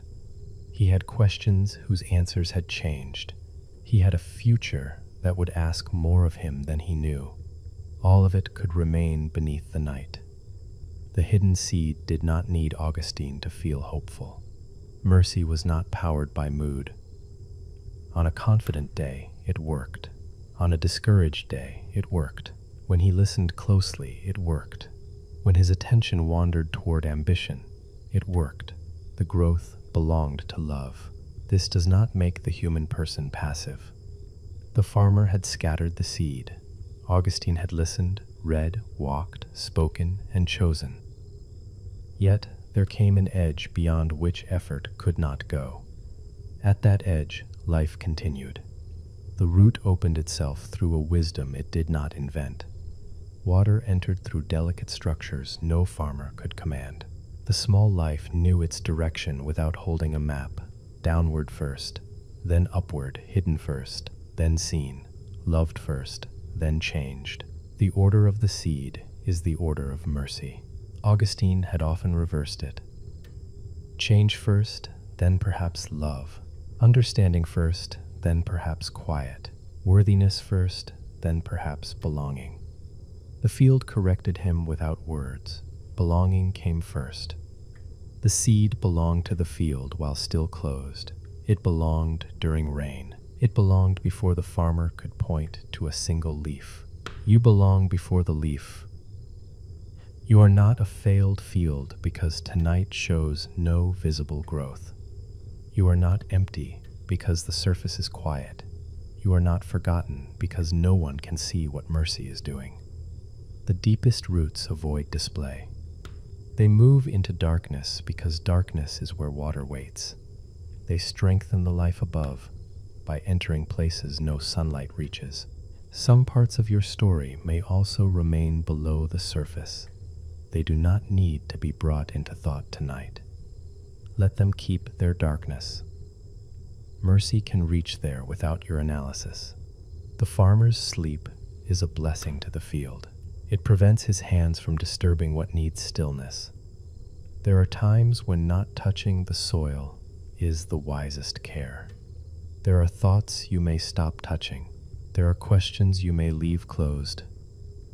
There are memories that do not need another examination before dawn. Let the soil quiet over them. The seed is not trapped by the earth, it is sheltered. What feels like pressure may also be protection from cold air. What feels like invisibility may be the privacy in which a tender thing begins. Augustine's years of searching sometimes felt like burial of hope. The old answers had weakened. New trust had not reached the surface, yet he was sheltered inside a process he could not name. Mercy knew the difference between burial and planting. God never believed the worst about the dark ground. God saw a field. God never believed the worst about delay. God saw roots. God never believed the worst about Augustine. God saw someone loved. The field receives dew before sunrise. Small beads gather on leaves already visible and on soil that still looks bare. Moisture does not choose only the successful plants. It rests everywhere. Mercy rests everywhere in the story. On Monica's waiting, on Ambrose's words, on Augustine's divided heart, on Alypius sitting near his friend. No chapter is dry beyond reach. The farmer turns in sleep. The bed receives his weight. Outside, a root lengthens by a measure too small to observe. Nothing impressive happens. Life happens. This is enough for a whole night. One unseen movement, one quiet opening, one field trusted to the care already within it. You may be the sleeping farmer now. The work is not denied. It is released. Morning will show whatever morning is ready to show. No inspection is needed. No result is due. Quiet is part of the growing. The garden in Milan was one field where a long hidden seed finally reached light. The man beneath the fig tree did not arrive there empty. He arrived full of roots. Now the wall, tree, book, and quiet afternoon may receive him. There is another story worth telling tonight. The garden in Milan was not waiting for history. It was an ordinary enclosed place near a house. Trees gave shade. A wall separated the small ground from the life of the street. Leaves moved when air passed through them. A place to sit waited beneath the branches. Augustine entered, carrying many years. He carried Thagaste and Carthage. He carried Rome and Milan. He carried classrooms, friendships, applause, questions, and the memory of a mother who had never stopped loving him. He carried the tiredness of divided desire. One part of him had come to trust the road before him. Another part remained attached to the old movement. He still imagined that surrender would require him to become someone else by force. He had tried force. It had made him tired. The garden received the tired man. It did not ask him to stand straight. It did not ask for a speech. It did not require the composure he had carried into public rooms. He sat beneath a fig tree. Here the story becomes tender. Augustine was not arranging a conclusion. He was no longer teaching anyone. The trained voice had reached the edge of its usefulness. He was simply weary of running. There are forms of weariness that feel like failure until mercy gives them another name. A person can no longer hold every part of the old identity together. The hands open because they are tired. Mercy calls the opening enough. Augustine wept beneath the tree. The tears did not prove he was far from love. They may have been the first way his body rested from argument. No polished sentence was needed. No audience was present. The leaves continued their small movement. The wall kept the garden quiet. Somewhere nearby, the ordinary afternoon went on. Then Augustine heard the voice of a child. The voice came from beyond his sight. Its words had the rhythm of a game, telling someone to take up and read. Augustine did not know the child. He did not turn the moment into a search for explanation. He received it. A book of the Apostle Paul's writings lay near his friend Alypius. Augustine opened it and read the first passage his eyes found. The words invited him out of restless striving and into the life he had been approaching for years. He did not need another page. something settled. The scene has often been remembered as a moment of conversion. That is true, but the word can become too bright for a night like this. It can sound like a door struck open by force. The garden was quieter. It was the moment a tired man stopped, holding the door closed. Love had been outside only in his imagination. Mercy had been within the whole journey. God had not arrived under the fig tree after a long absence. Augustine arrived at the presence that had never left. He stopped running from the person already loved. This is the heart of the story. He did not become loved in the garden. He discovered he had always been loved. He did not earn mercy beneath the tree. He rested inside mercy. He did not persuade God to believe something better about him. God had never believed the worst. All the identities Augustine had built were allowed to become smaller. Speaker was a gift. It was not his foundation. Thinker was a gift. It was not his name. Seeker had described the road. It did not describe the one who had quietly sought him first. The garden returned him to the simplest truth. He was kept. The truth did not erase his past. It gathered it. The boy's desire for praise, the student's hunger for answers, the friend's grief, and the teacher's fatigue all entered a larger story. Nothing needed to be thrown away. Each road had carried him here. The fig tree did not ask where he had been. It gave shade. The earth did not ask whether his arrival was late. It kept his weight. The book did not demand that he understand everything. It offered one small passage. One small opening was enough. You may borrow this gentleness tonight. The place where you finally become tired of running is not a place of disgrace. It may be a garden. The moment when the old self-explanation no longer works may be a doorway into quiet. You do not need to force the doorway.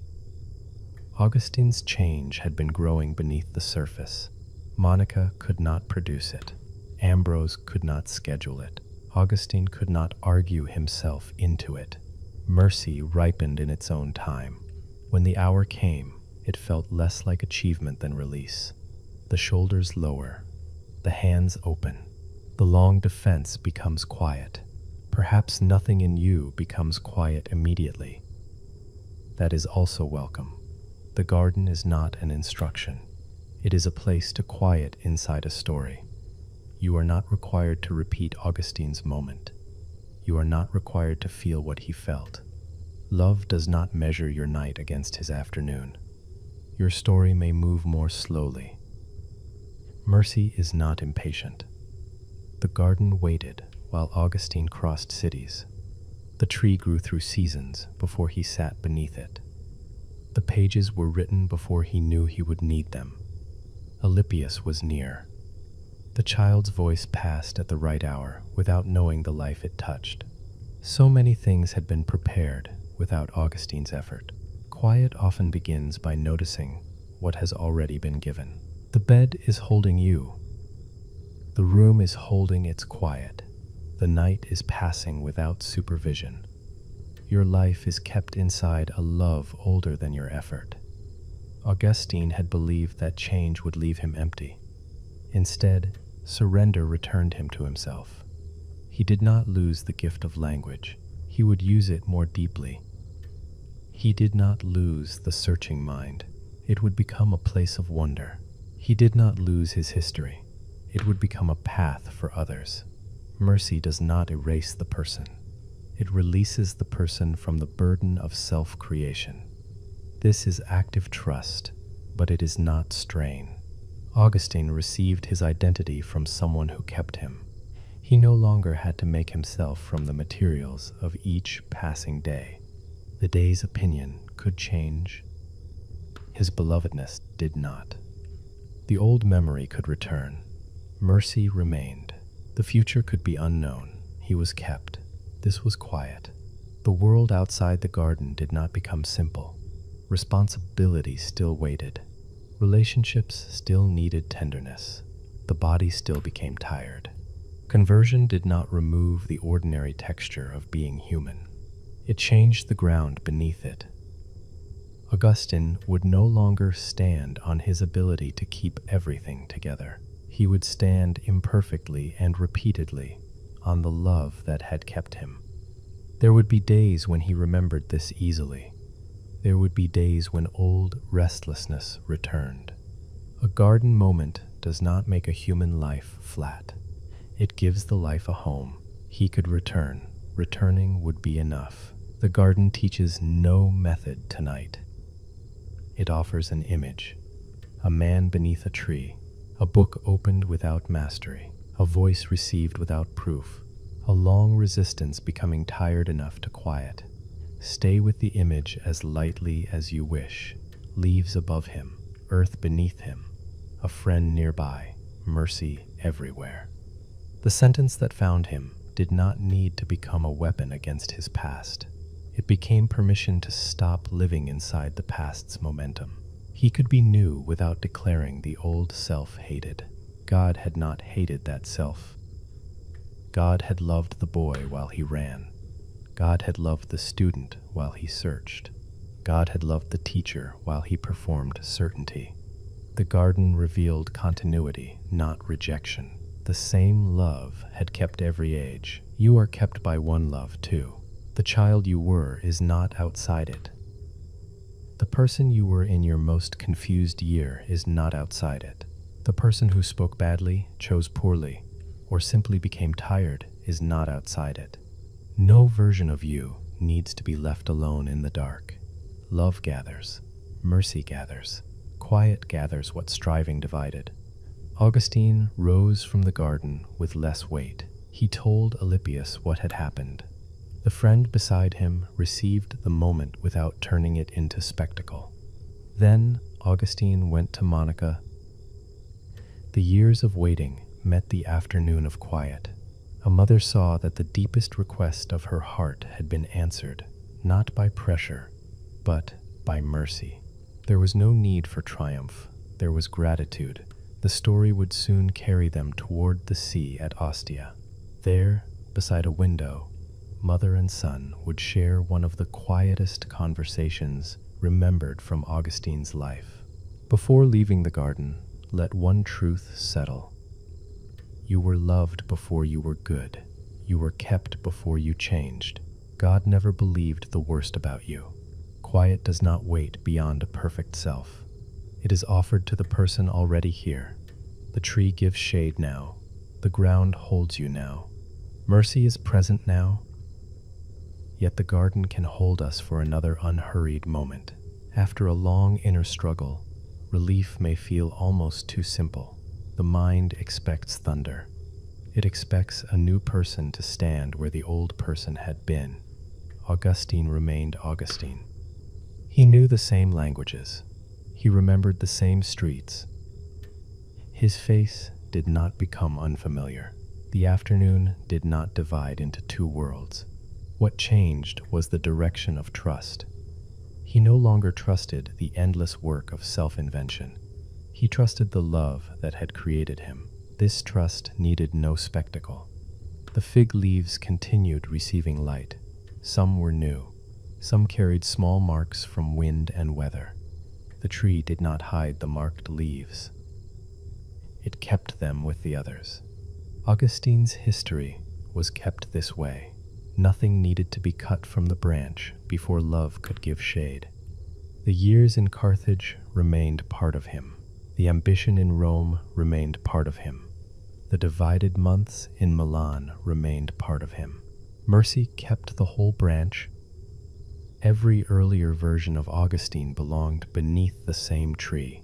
The eager child, the uncertain student, the person who tried too hard, the person who wanted to be understood and did not know how to speak. No one was sent away. Each could sit. The garden had room. No past self had to be rejected before the present self could quiet. God saw continuity where Augustine had seen fragments. God saw one beloved life moving through time. The face changed. The work changed. Understanding deepened and became confused and deepened again. Belovedness remained. Augustine would later become famous for the words he wrote. In the garden, fame had no use. The tree did not recognize public achievement. The earth did not know whether the man seated there was persuasive. The body met the ground. That was honest. Tears met the face. That was honest too. Mercy did not ask for more. There are moments when the body understands before the mind. A breath releases. A hand stops gripping cloth. The eyes close without a decision. The body says it has carried enough. Augustine's tears may have been such a language. He had argued for years. Now water spoke. The tears did not need interpretation. They belonged to a creature who had reached his limit and found love waiting there. Limits are not evidence against you. They are edges where carrying changes hands. The sheep reaches the edge of its strength and is lifted. The farmer reaches evening and sleeps. The lamp reaches the limits of its small circle and lets darkness remain. Augustine reached his edge. Mercy carried what followed.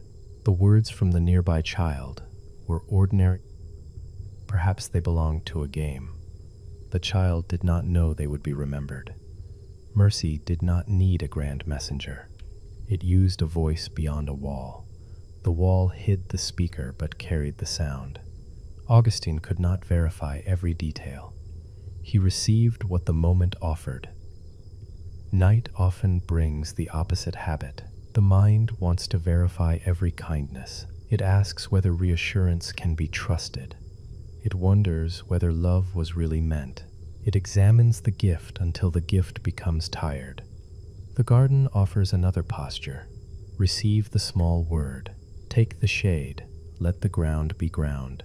Nothing has to carry more meaning than it can. And somehow, meaning comes. The book near Alypius was ordinary matter. Pages, binding, ink, human hands had copied words. Other hands had carried the book into the house. It rested within reach before Augustine knew he would open it. Preparation surrounded him. He had not arranged it. This is mercy without pressure. The needed things gather quietly. A friend remains nearby. A page waits. A tree grows. A tired heart finally becomes honest. None forces the others. Together, they make room for quiet. Augustine read only enough. A man trained to study language did not need to master the whole text. One passage met the opening before him. Enough is holy in the garden. Enough shade. Enough tears. Enough words. Enough mercy for this hour. The restless mind often fears enough. It thinks enough means giving up. It believes only more can create safety. More thinking, more preparation, more proof, but enough is not abandonment. Enough is the point where gift becomes visible. Augustine had enough because he was kept. You have enough for this hour because you are kept. This does not promise that tomorrow contains no work. It means work is not required now. Now belongs to quiet. The garden wall separated the small place from unfinished things. Beyond it, appointments remained, letters remained, decisions remained. Within it, one man sat. The wall did not destroy responsibility. It gave responsibility a boundary. Your night may have such a wall. Tomorrow remains beyond it. You are within this room. The tasks have not vanished. They have become distant enough to release for a while. Let the wall stand. You do not need to climb it in thought. On the other side, morning will attend to morning. On this side, mercy attends to you. Augustine's friend Alypius waited without intrusion. Quiet friendship can protect a garden. It does not rush into another person's inward hour. It stays close enough to be found when words return. Alypius did not make Augustine's moment about himself. He received the change and shared the stillness. Another person was near. The garden was never loneliness. Even Augustine's solitude beneath the tree was kept within companionship. A friend nearby, a mother in the same city, a bishop whose words had prepared the path. God within every breath. You are not alone inside your inward room. Feeling may say otherwise. Feeling is allowed to be tired. The deeper companionship does not depend on feeling. The shepherd is near. Mercy is near. Across places and centuries, human beings have mistaken thoughts for identity. They have tried to become worthy of quiet. They have eventually become tired. Love met them there. Love meets you there, not after you rise, there at the edge. In the unfinished place, Augustine stood eventually. His body moved, but the center of the movement was different. He was no longer moving away from an unwanted self. He moved as someone received. This is the beginning of home. Home is not always a location. It is the end of self-rejection. It is the place where a person stops asking every room for permission to exist. Augustine received permission from the one who had given existence itself. The permission had always been there. He could now hear it. Loved before good, kept before whole, mercy before the opening of the book, quiet before rising from the ground. The garden grows quiet again. The afternoon leans toward evening. Nothing needs to be repeated. The truth has already been spoken in leaves, earth, tears, friendship, and a page. Augustine goes toward Monica. The window at Ostia waits farther down the road. Let the garden grow dim behind us. Let the road turn toward the harbor. Let us sit beside the window at Ostia. Let us turn once more gently to what followed. Ostia stood near the sea, where ships and roads connected Rome with distant shores. Augustine and Monica stayed there while preparing to return to North Africa. They had crossed many inward miles before arriving at that house. One evening, they sat beside a window. The window looked toward a garden. The day had softened. The noises of travel and household work became less important. Mother and son spoke quietly. This was not the conversation Monica had rehearsed during the years of waiting. It was better because it did not need to persuade. Augustine was present. That was enough.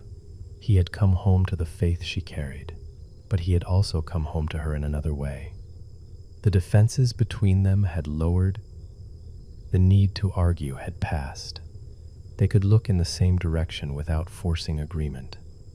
The long road became quiet beside a window. Augustine later remembered their conversation as rising through the beauty of the world toward a calm beyond words. They spoke of the life kept in God. They moved in thought beyond fields, sky, and the changing things of earth. Then speech itself became still. For a brief moment, they rested near a calm neither could manufacture. The moment did not belong to Monica because she had waited correctly. It did not belong to Augustine because he had finally understood. It was gift mercy had brought two lives to one window. Monica could release the future. The central hope she had carried was no longer a distant hope. She had seen her son receive the love that had kept him all along. She did not need to arrange the next chapter. Her waiting could quiet. There is profound gentleness in a hope that no longer needs to grip. For years, Monica had carried Augustine's name through prayer. Now she could let even the prayer become quiet. Nothing was being abandoned. Everything was being entrusted. The sea near Ostia moved beneath evening light. Ships would come and go. Travelers would sleep in unfamiliar rooms. The world continued its patient motion. At the window, mother and son were kept. They were not kept by certainty about every coming day. They were kept by presence. The same mercy that had moved through separation now rested within companionship. Monica understood that she could depart in calm when her time came. The desire that had kept her near the road had been fulfilled. She did not need to see every future work Augustine would do. Love did not require complete visibility.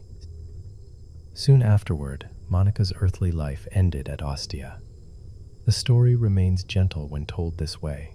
A mother reached the end of her road after sitting beside the son she had loved through every version of himself. The final season was not defined by fear, it was kept by completion. Augustine grieved, love made room for grief. Mercy did not ask him to become unmoved. Quiet in God did not mean the heart became stone. It meant sorrow could be carried without becoming the whole sky. Monica's love did not disappear. It changed its place in Augustine's life. The lamp she had kept now burned within his memory. He would write about her with tenderness. He would recognize that her waiting had never been wasted. He would see more clearly that she had loved him before he changed. Her love became a human image of God's earlier love, not identical. A reflection, a candle receiving light. God had loved Augustine before Monica could speak his name. God had kept Monica while she kept her child. God had been present through every mile between them. The window at Ostia gathered the pattern. The boy had run. The mother had remained. Mercy had worked. The son had come home. Yet home was not merely a return to where he began. It was receiving the truth that had been there from the beginning. He was loved. He had always been loved. This truth allowed Monica to quiet.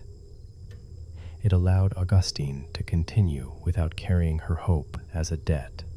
He did not have to make his later life impressive enough to justify her tears. Her tears were love, not an invoice. Mercy is never an invoice. You do not owe the night a better self because someone once loved you well. You do not have to prove that their care was wisely given. Love worthy of the name does not require repayment through perfection. It asks to be received. Augustine received Monica's love more fully after the running stopped. He could look backward without seeing only conflict. He could see patience beneath it. He could see the meals, roads, candles, and ordinary days that had carried her faithfulness. Memory became warmer. The past was not rewritten. It was kept differently. Perhaps your own past contains a window, a final conversation, a quiet meal, a person whose care became visible only later. You do not need to summon the memory. If it comes, let it sit nearby. Nothing must be solved. The memory is kept, and if the past contains no such window, Ostia offers one. You may sit at this remembered window without earning a place. Evening is gentle. The garden below is becoming still. Two voices have lowered into silence. There is room for you in the quiet. You do not need to add a word. Quiet is enough. The scene shows what happens when love no longer tries to hurry time. Monica did not need another decade. Augustine did not need to promise a flawless future. The present kept what was needed. One window, one garden, two people at calm. The simplicity is part of the mercy. The identities that had once separated them were smaller now. Monica was more than the worried mother. Augustine was more than the resistant son.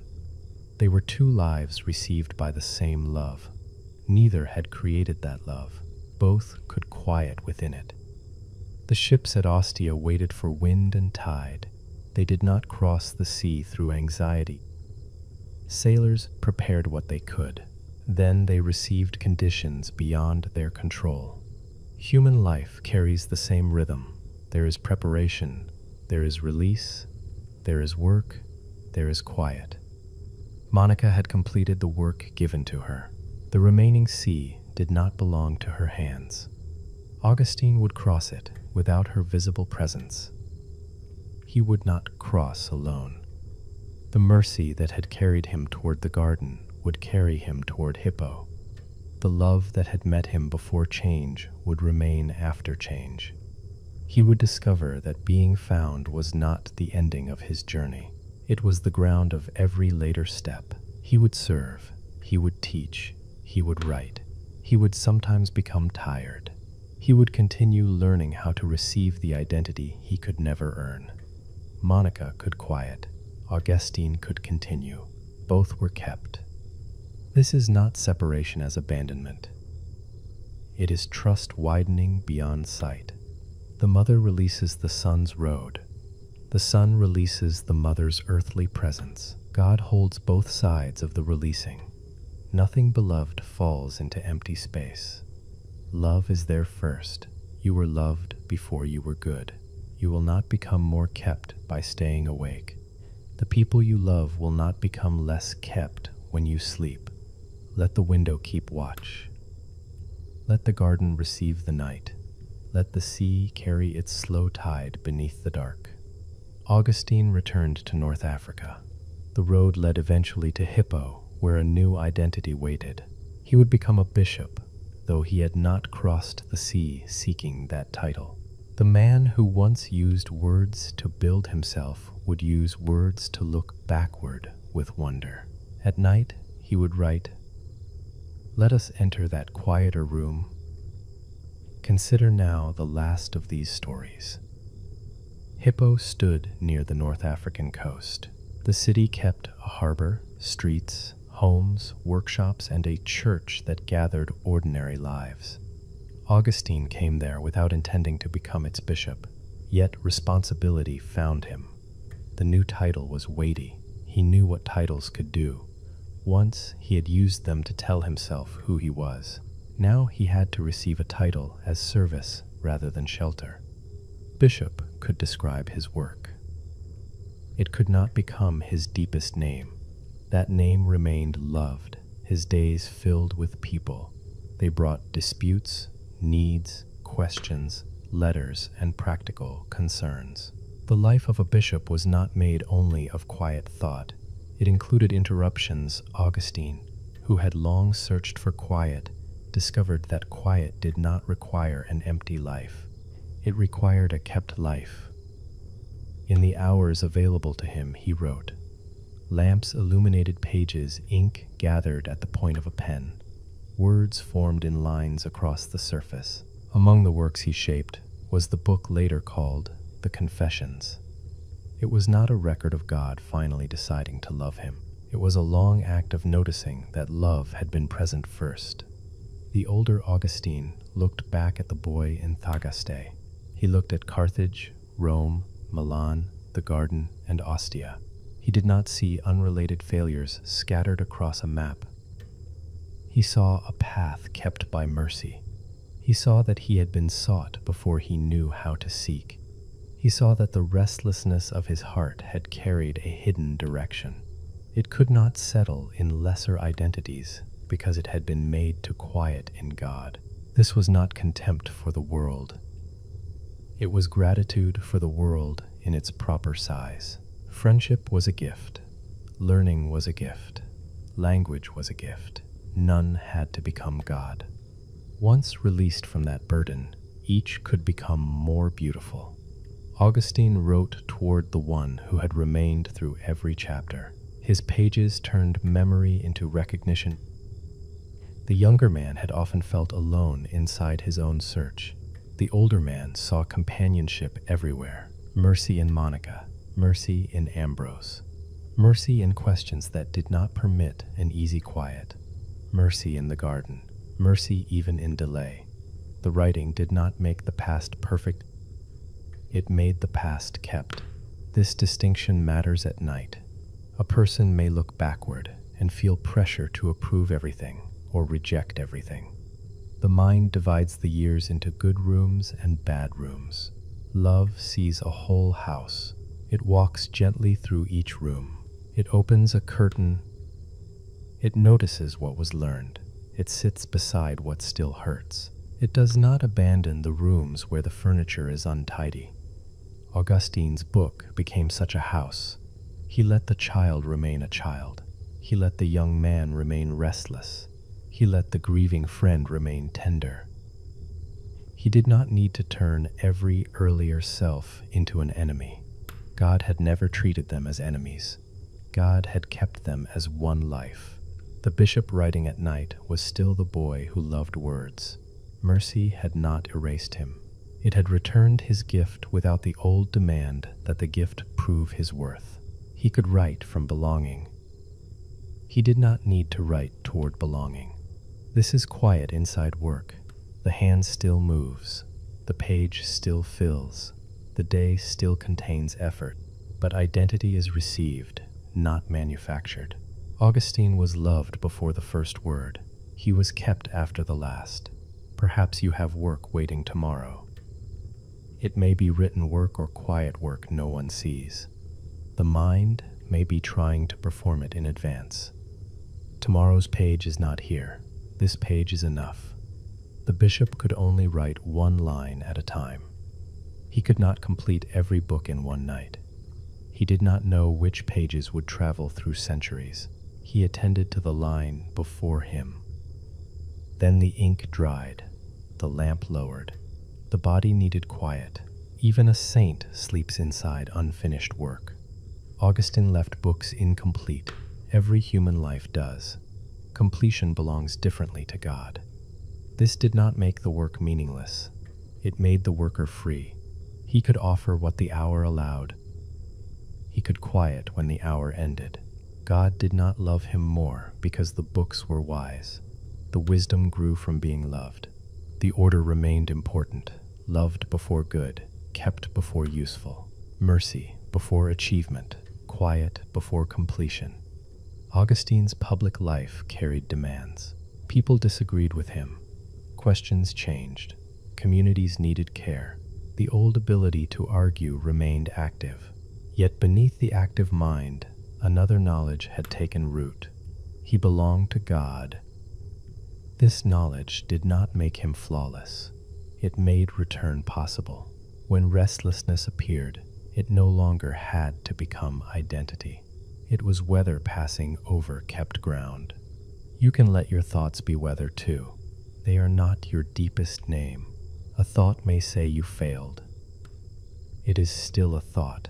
A memory may arrive with an old title for you. It is still a memory.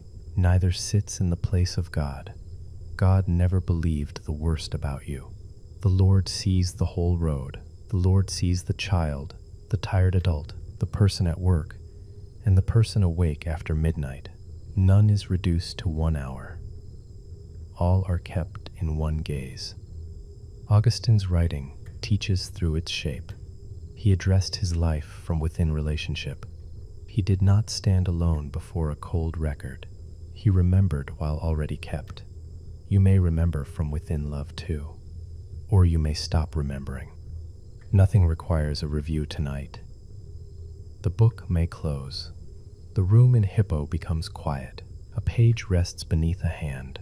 Beyond the wall, the city settles. The harbor receives the dark. Somewhere, bread is covered for morning.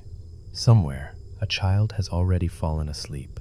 The bishop is not needed in every room. God is there. This is a lesson responsibility often resists. The helpful person begins to believe wakefulness is a form of care. The leader begins to imagine that nothing may continue without attention. But the city slept while Augustine slept. Mercy did not stop. The seed still grew, the lamp still burned, the shepherd still watched. Augustine could release the people of Hippo into a care deeper than his own. He could release his books, he could release his past, he could lie down as the same beloved creature he had been before every title. No mitre was needed in sleep. No argument was needed. No reputation entered the quiet. Only a person remained, kept, loved, at quiet. This is the identity Augustine had spent years seeking. It was not an idea he could display. It was trust in an agent of love. Someone kept him. He did not dissolve into nothing. He received himself from God. That is the Catholic strength of his story. Quiet is not disappearance. It is being carried. Calm is not an empty room. It is a room where love is present. Mercy is not passive forgetting. It is the steady action of the one who sought first. Augustine looked backward and understood that he had never been the only seeker. The deeper search moved toward him. It moved through a mother's patience. It moved through a bishop's voice. It moved through friendship, loss, questions, and a child's words beyond a garden wall. He had been found many times before he stopped running. The confessions became his way of noticing. You do not need to write your own account tonight. The noticing may be smaller. The mattress beneath you is holding weight without complaint. Air enters and leaves. Darkness rests on familiar objects. The Lord is near. Nothing must be proven. When Augustine's pen paused, the love beneath his life did not pause. When sleep came, mercy continued. When morning returned, he received another unfinished day. That was enough. He had been loved before he was good. He would be loved while still unfinished. The final story gathers this journey in an image Jesus gave. It is the story of a shepherd and one sheep told from the side of the one who goes looking. The seeker is not alone. The shepherd was already looking. Before the shepherd's hill appears, remain with the bishop's lamp. The page before Augustine contains a line that does not know its future. It may be copied by another hand. It may be read centuries later. It may reach a person whose language Augustine never heard. He cannot know. The unknown future does not prevent the line from being offered. This is freedom from results. Augustine writes, because the work belongs to the hour. He does not need to control the life of the words after they leave his hand. The same freedom belongs to every ordinary act. A kind word may travel farther than you know. A patient silence may protect a person without becoming a memory. A task completed quietly may serve someone whose face you never see. You do not need the result tonight. The offering is enough. Augustine's earlier ambition had wanted recognition. The bishop's deeper quiet allowed fruit to remain hidden. He had become more like the farmer. Scatter the seed, let night come. Some pages would be misunderstood. Some would remain unfinished. Some would outlive the circumstances that produced them. All could be released. The pen itself needed quiet. A sharpened reed softened with use. Ink thickened if left open. The hand became tired after too much writing. Matter gave the bishop boundaries. The boundaries were kind. They said enough for now. Augustine could have resisted. A restless worker can always find one more line, one more letter, one more concern that seems too important for morning. The body tells a wiser story. Eyes become heavy. Thought repeats itself. The hand loses its easy movement. These are not failures. They are invitations to creaturely quiet. The bishop was not God. This was good news. He could sleep because another care remained awake. He could leave Hippo unfinished because it belonged first to the Lord. He could leave his own soul unfinished because mercy kept the work. Humility and quiet are close companions. Humility says the world is kept without your vigilance. Quiet lets the body believe it. Augustine had once wanted to become large enough to contain every answer. Now he could become small beneath a larger love. Small did not mean unimportant. It meant carried. The lamp cast his shadow on the wall. When he moved, the shadow changed. When he sat still, it settled beside him. A shadow can look larger than the body that creates it. Thoughts can do the same. At night, a concern becomes enormous against the wall of the mind. It seems to fill the room. Yet the concern is a shadow cast by something smaller and nearer. You do not have to fight the shadow. Let the lamp lower. Let the wall become dark. The object remains kept when its outline disappears. Augustine's memories may have moved like shadows while he wrote. Carthage became large for a page. Monica's absence filled another. The garden returned with clear edges. He could set the pen down. Memory would remain available another day. Love did not require him to finish remembering before sleep.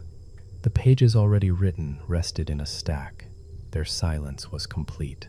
Words that had carried intense thought became simple marks when no one read them. Your thoughts may become quiet marks too. They do not need to be erased. They only need not be read again tonight. Close the inner book. The place will be kept.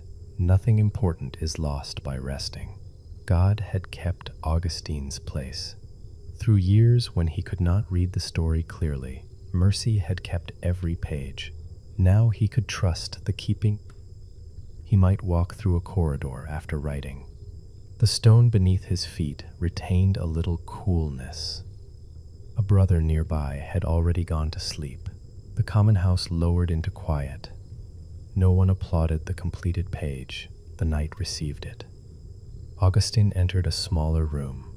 The furnishings were enough. A place for the body, a covering, perhaps another book closed nearby. He removed the signs of public responsibility. In darkness, bishop and boy met again. Both were simply Augustine. Both were loved. The years between them did not create the love. They taught him to notice it. Notice can now become gentle. Notice the body without correcting it. Notice the thought without following it. Notice the room without naming every object. Then let noticing quiet. You are kept when attention fades.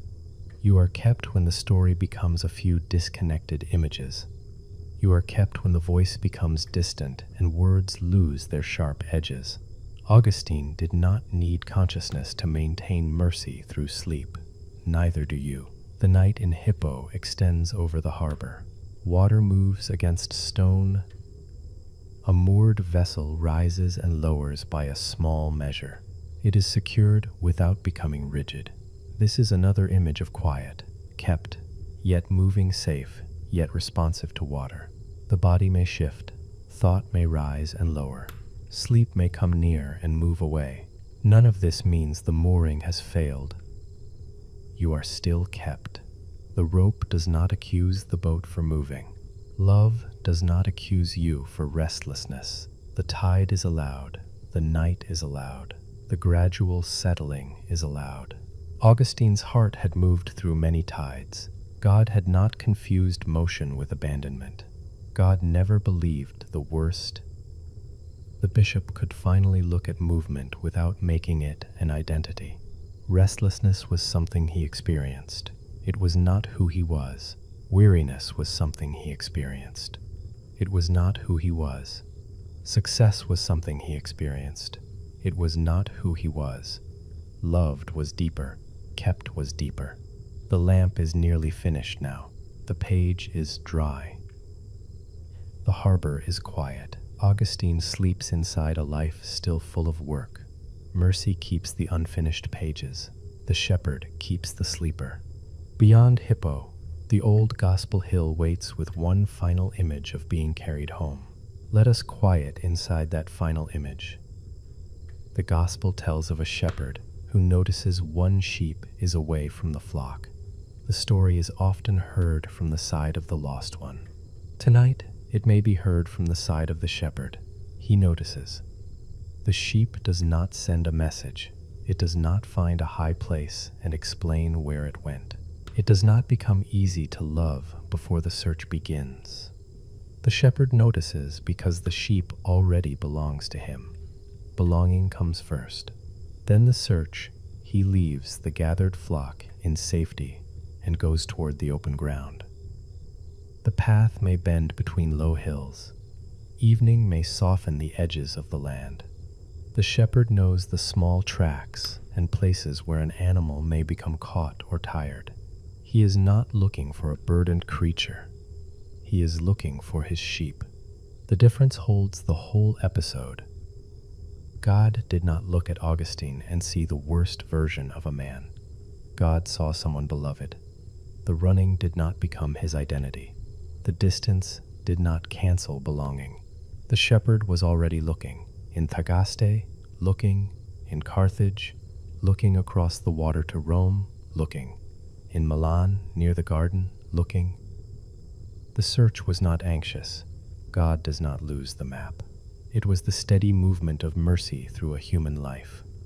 Augustine thought he was the seeker. He was also the sought.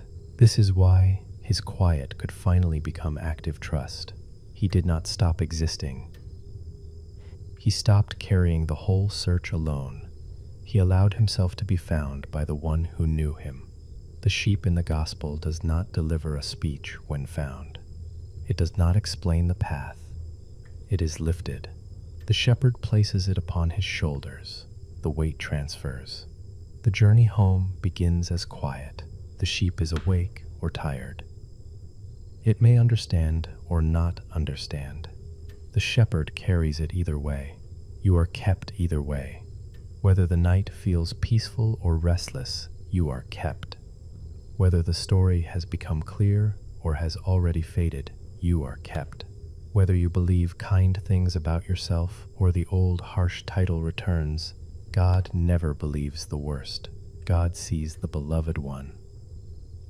The shepherd does not ask the sheep to walk perfectly before lifting it. He does not make return a reward for better behavior. Return begins with being carried. Mercy comes first. You were loved before you were good. Augustine's whole life can quiet inside that line. The boy wanted to earn a place. The young man wanted to invent a place. The teacher wanted to understand the place. The tired man beneath the fig tree finally received it. He had always belonged. The shepherd had always known his name. The road home passed through many landscapes because human freedom is real and love is patient. Mercy did not drag Augustine. It accompanied, invited, waited, and opened doors. Then, when he was tired, it carried. There is no humiliation in being carried. Every sleeping person is carried by something. The bed carries the body, the house carries the room, the earth carries the house. None asks the sleeper to assist. The shepherd carries the deeper weight.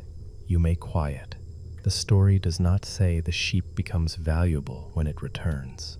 The search itself reveals the value. The shepherd goes because the sheep matters before it is found. Augustine mattered before the garden. He mattered before Milan.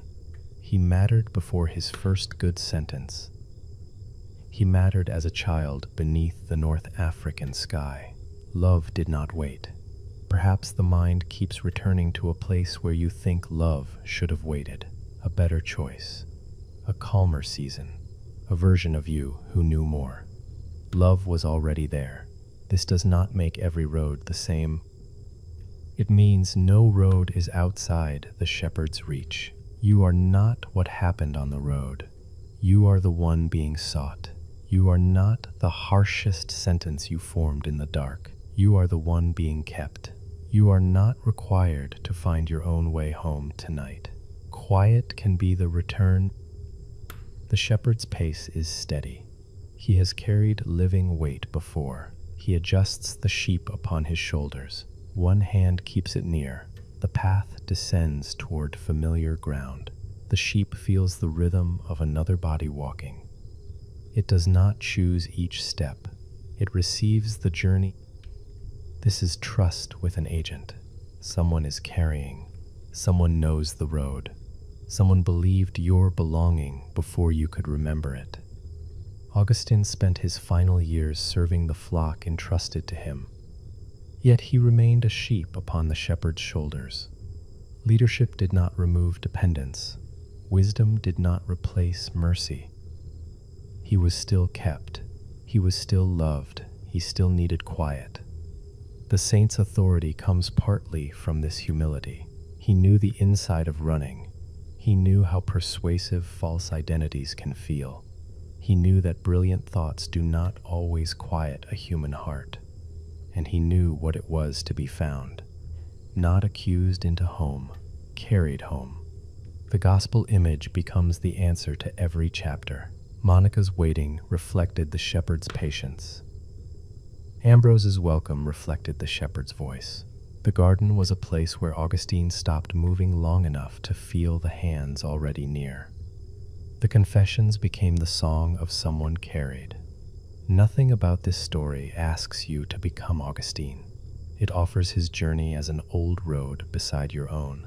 If his heart could be restless and kept at once, yours can be too. Restlessness is not your name. Failure is not your name.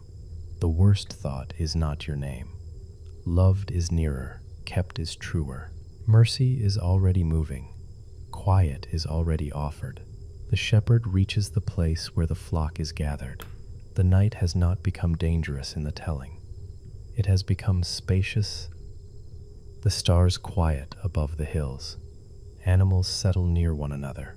The returned sheep is not placed before a tribunal. It is placed among the others. Belonging becomes visible again. The shepherd rests nearby. The story can end there. No explanation is needed. The sheep breathes. The ground holds the flock. The one who went looking is present.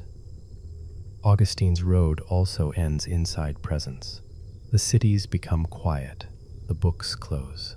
The voices of Monica and Ambrose become part of the great memory of the church. The same truth remains. God never believed the worst about him. God never believed the worst about you. The Lord sees more than the moment you regret. The Lord sees more than the habit you have not changed. The Lord sees more than the identity you assembled from other people's opinions. The Lord sees someone loved before goodness could be measured.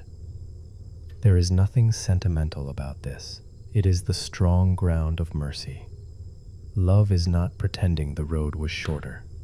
Love is knowing the road cannot cancel belonging. Augustine traveled far. The shepherd traveled farther. Augustine searched for many years. The shepherd had already found him in love. Augustine stopped beneath a tree. The shepherd gave him quiet. The pattern may settle without effort. You do not need to repeat it. The words can grow softer now. Loved before good, kept before understanding, mercy before change, quiet before the journey ends. The flock is quiet. The road is quiet. The shepherd is near. You may sleep as you are. The final image can widen a little before it becomes quiet. The shepherd returns at a pace suited to the one he carries. He does not hurry because the sheep is safe upon his shoulders. He does not slow from reluctance. Every step has the calm purpose of someone who knows the way. The path may be uneven, the carrying remains steady. This is how mercy moved through Augustine's life. The ground changed. The carrying did not. One season rose like a hill. Another descended into a valley of uncertainty. Love adjusted without letting go. Augustine sometimes felt every uneven place. He did not always feel the shoulders beneath him. Feeling is not the measure of being kept. The sheep may feel only movement. It may not understand the path. It may turn its head toward the ground already crossed. The shepherd continues home. You may feel movement tonight. A thought rises. A memory passes. The body turns, sleep approaches, then seems farther away. The carrying remains. Nothing requires stillness to prove safety.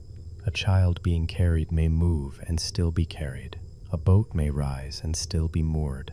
A heart may be restless and still belong to God. Augustine's oldest discovery was not that restlessness disappeared. It was that restlessness had a home. The heart could move within love. It did not have to move toward love.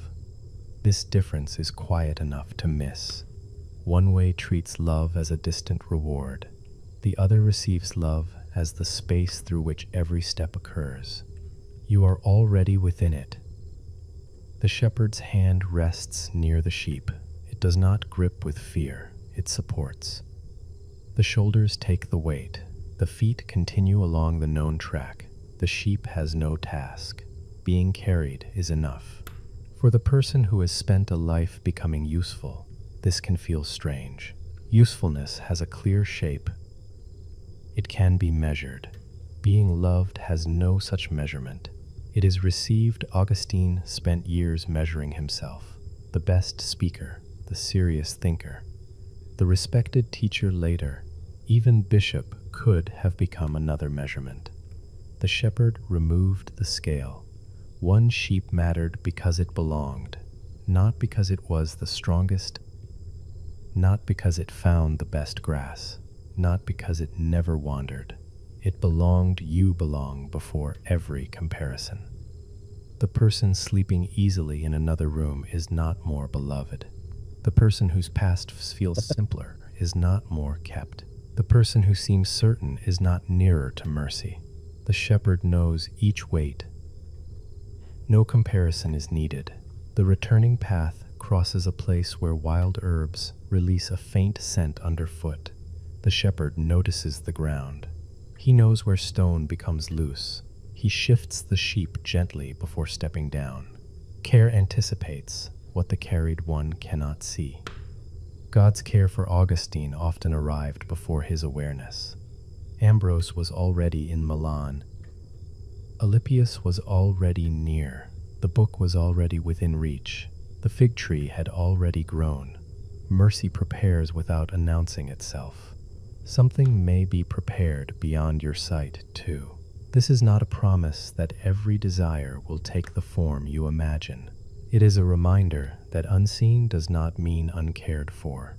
The path ahead belongs to love. You do not need to walk it tonight. The shepherd is walking. The sheep rests against the rhythm. Step, breath, step, breath. No counting is necessary. The body receives the motion. Augustine's journey can become that rhythm now. Thagaste, kept, Carthage, loved, Rome, mercy, Milan, quiet.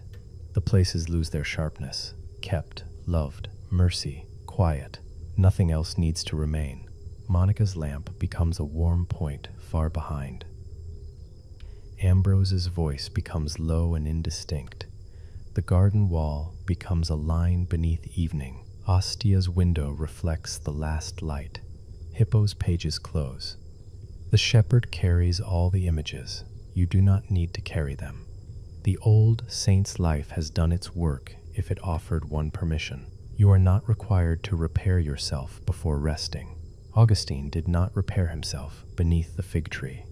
He stopped resisting the love already there. Quiet as you are, not as tomorrow might make you, not as another person remembers you, not as the anxious thought describes you, as you are. The shepherd knows that person. The sheep's wool may carry dust from the road. The shepherd does not pause to clean it before lifting. Home comes first.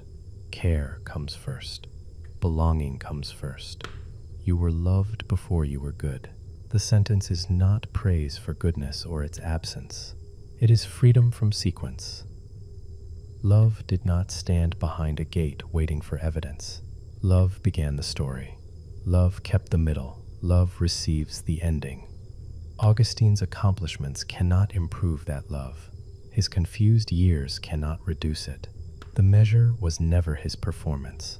The measure was God's faithfulness. This is why the title may become quiet now. God never believed the worst about you, because God never mistook your worst hour for your whole identity. God sees what love created. God sees someone worth seeking. God sees someone worth carrying. God sees someone already known. The anxious mind may disagree. It has practiced a harsher story. It may bring evidence. It may repeat an old sentence with great confidence. The shepherd does not argue with the sheep. He carries it. You do not need to win the argument tonight. Let love carry you while the thought continues talking. A thought can be present without becoming the road. A feeling can be heavy without becoming your name. The shoulders remain beneath you. This is active trust in its smallest form. Not producing a better thought. Not forcing a calmer feeling. Allowing yourself to be carried by someone who sees more. Augustine allowed this slowly. The garden was one clear hour, but trust continued through years. Every time he returned from title to belovedness, the shepherd's rhythm became familiar. Return is part of quiet. If you became alert again, nothing failed. If the mind wandered, nothing was lost. You have returned to the voice, and returning is enough. Kept again, loved again, mercy again, quiet again. The path is nearing the flock. Other sheep are quiet against the hillside. They do not form a tribunal, they make room. The shepherd lowers the carried one gently. 4 feet meet the earth. The ground is familiar. Nearby bodies give warmth. The shepherd's presence remains at the edge of the gathered flock. No celebration needs to become loud. Home can be quiet. Augustine's homecoming was quiet beneath a tree. Monica's fulfillment was quiet beside a window. The bishop's understanding was quiet upon a page. Your quiet may be quiet too. No one needs to witness the exact moment sleep arrives. No one needs to know which sentence became distant. The passage into quiet may remain entirely hidden. Hidden is kept. The flock breathes in different rhythms. One animal shifts, then settles. Another has already become still. The shepherd does not demand uniformity. Each is allowed its own quiet. You are allowed yours. Perhaps it comes quickly. Perhaps it comes in small descents. Perhaps you remain awake through the closing words. None changes your welcome. Midnight Chapel has room for the awake and the sleeping. The shepherd has room for the restless and the peaceful. Mercy does not sort the flock by ease. You belong here as you are. The night above the hills has no need to explain itself. Stars remain where clouds cover them. The horizon keeps the promise of morning without hurrying toward it. The flock does not make dawn. It rests until light comes.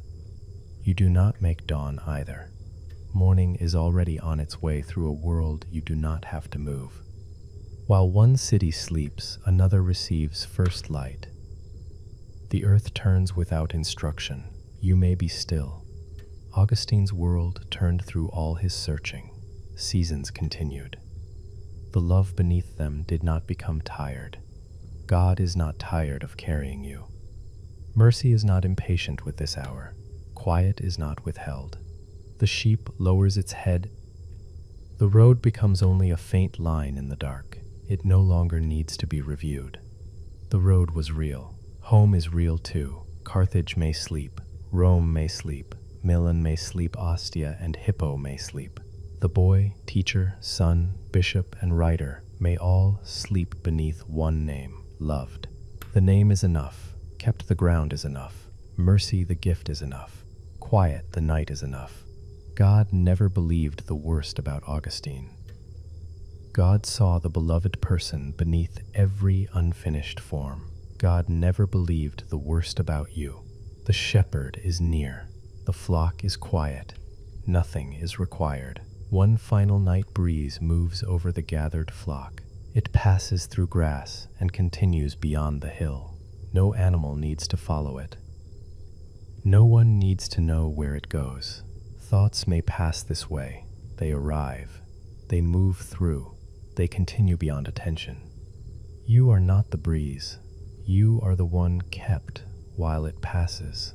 As Goggins once followed every inward movement as though it might reveal his final identity. In time, he learned that identity rested somewhere steadier. It rested in the gaze of God. The gaze remains. When thought is active, it remains. When thought grows soft, it remains. When sleep removes the need for thought entirely, it remains. You do not keep yourself visible to God.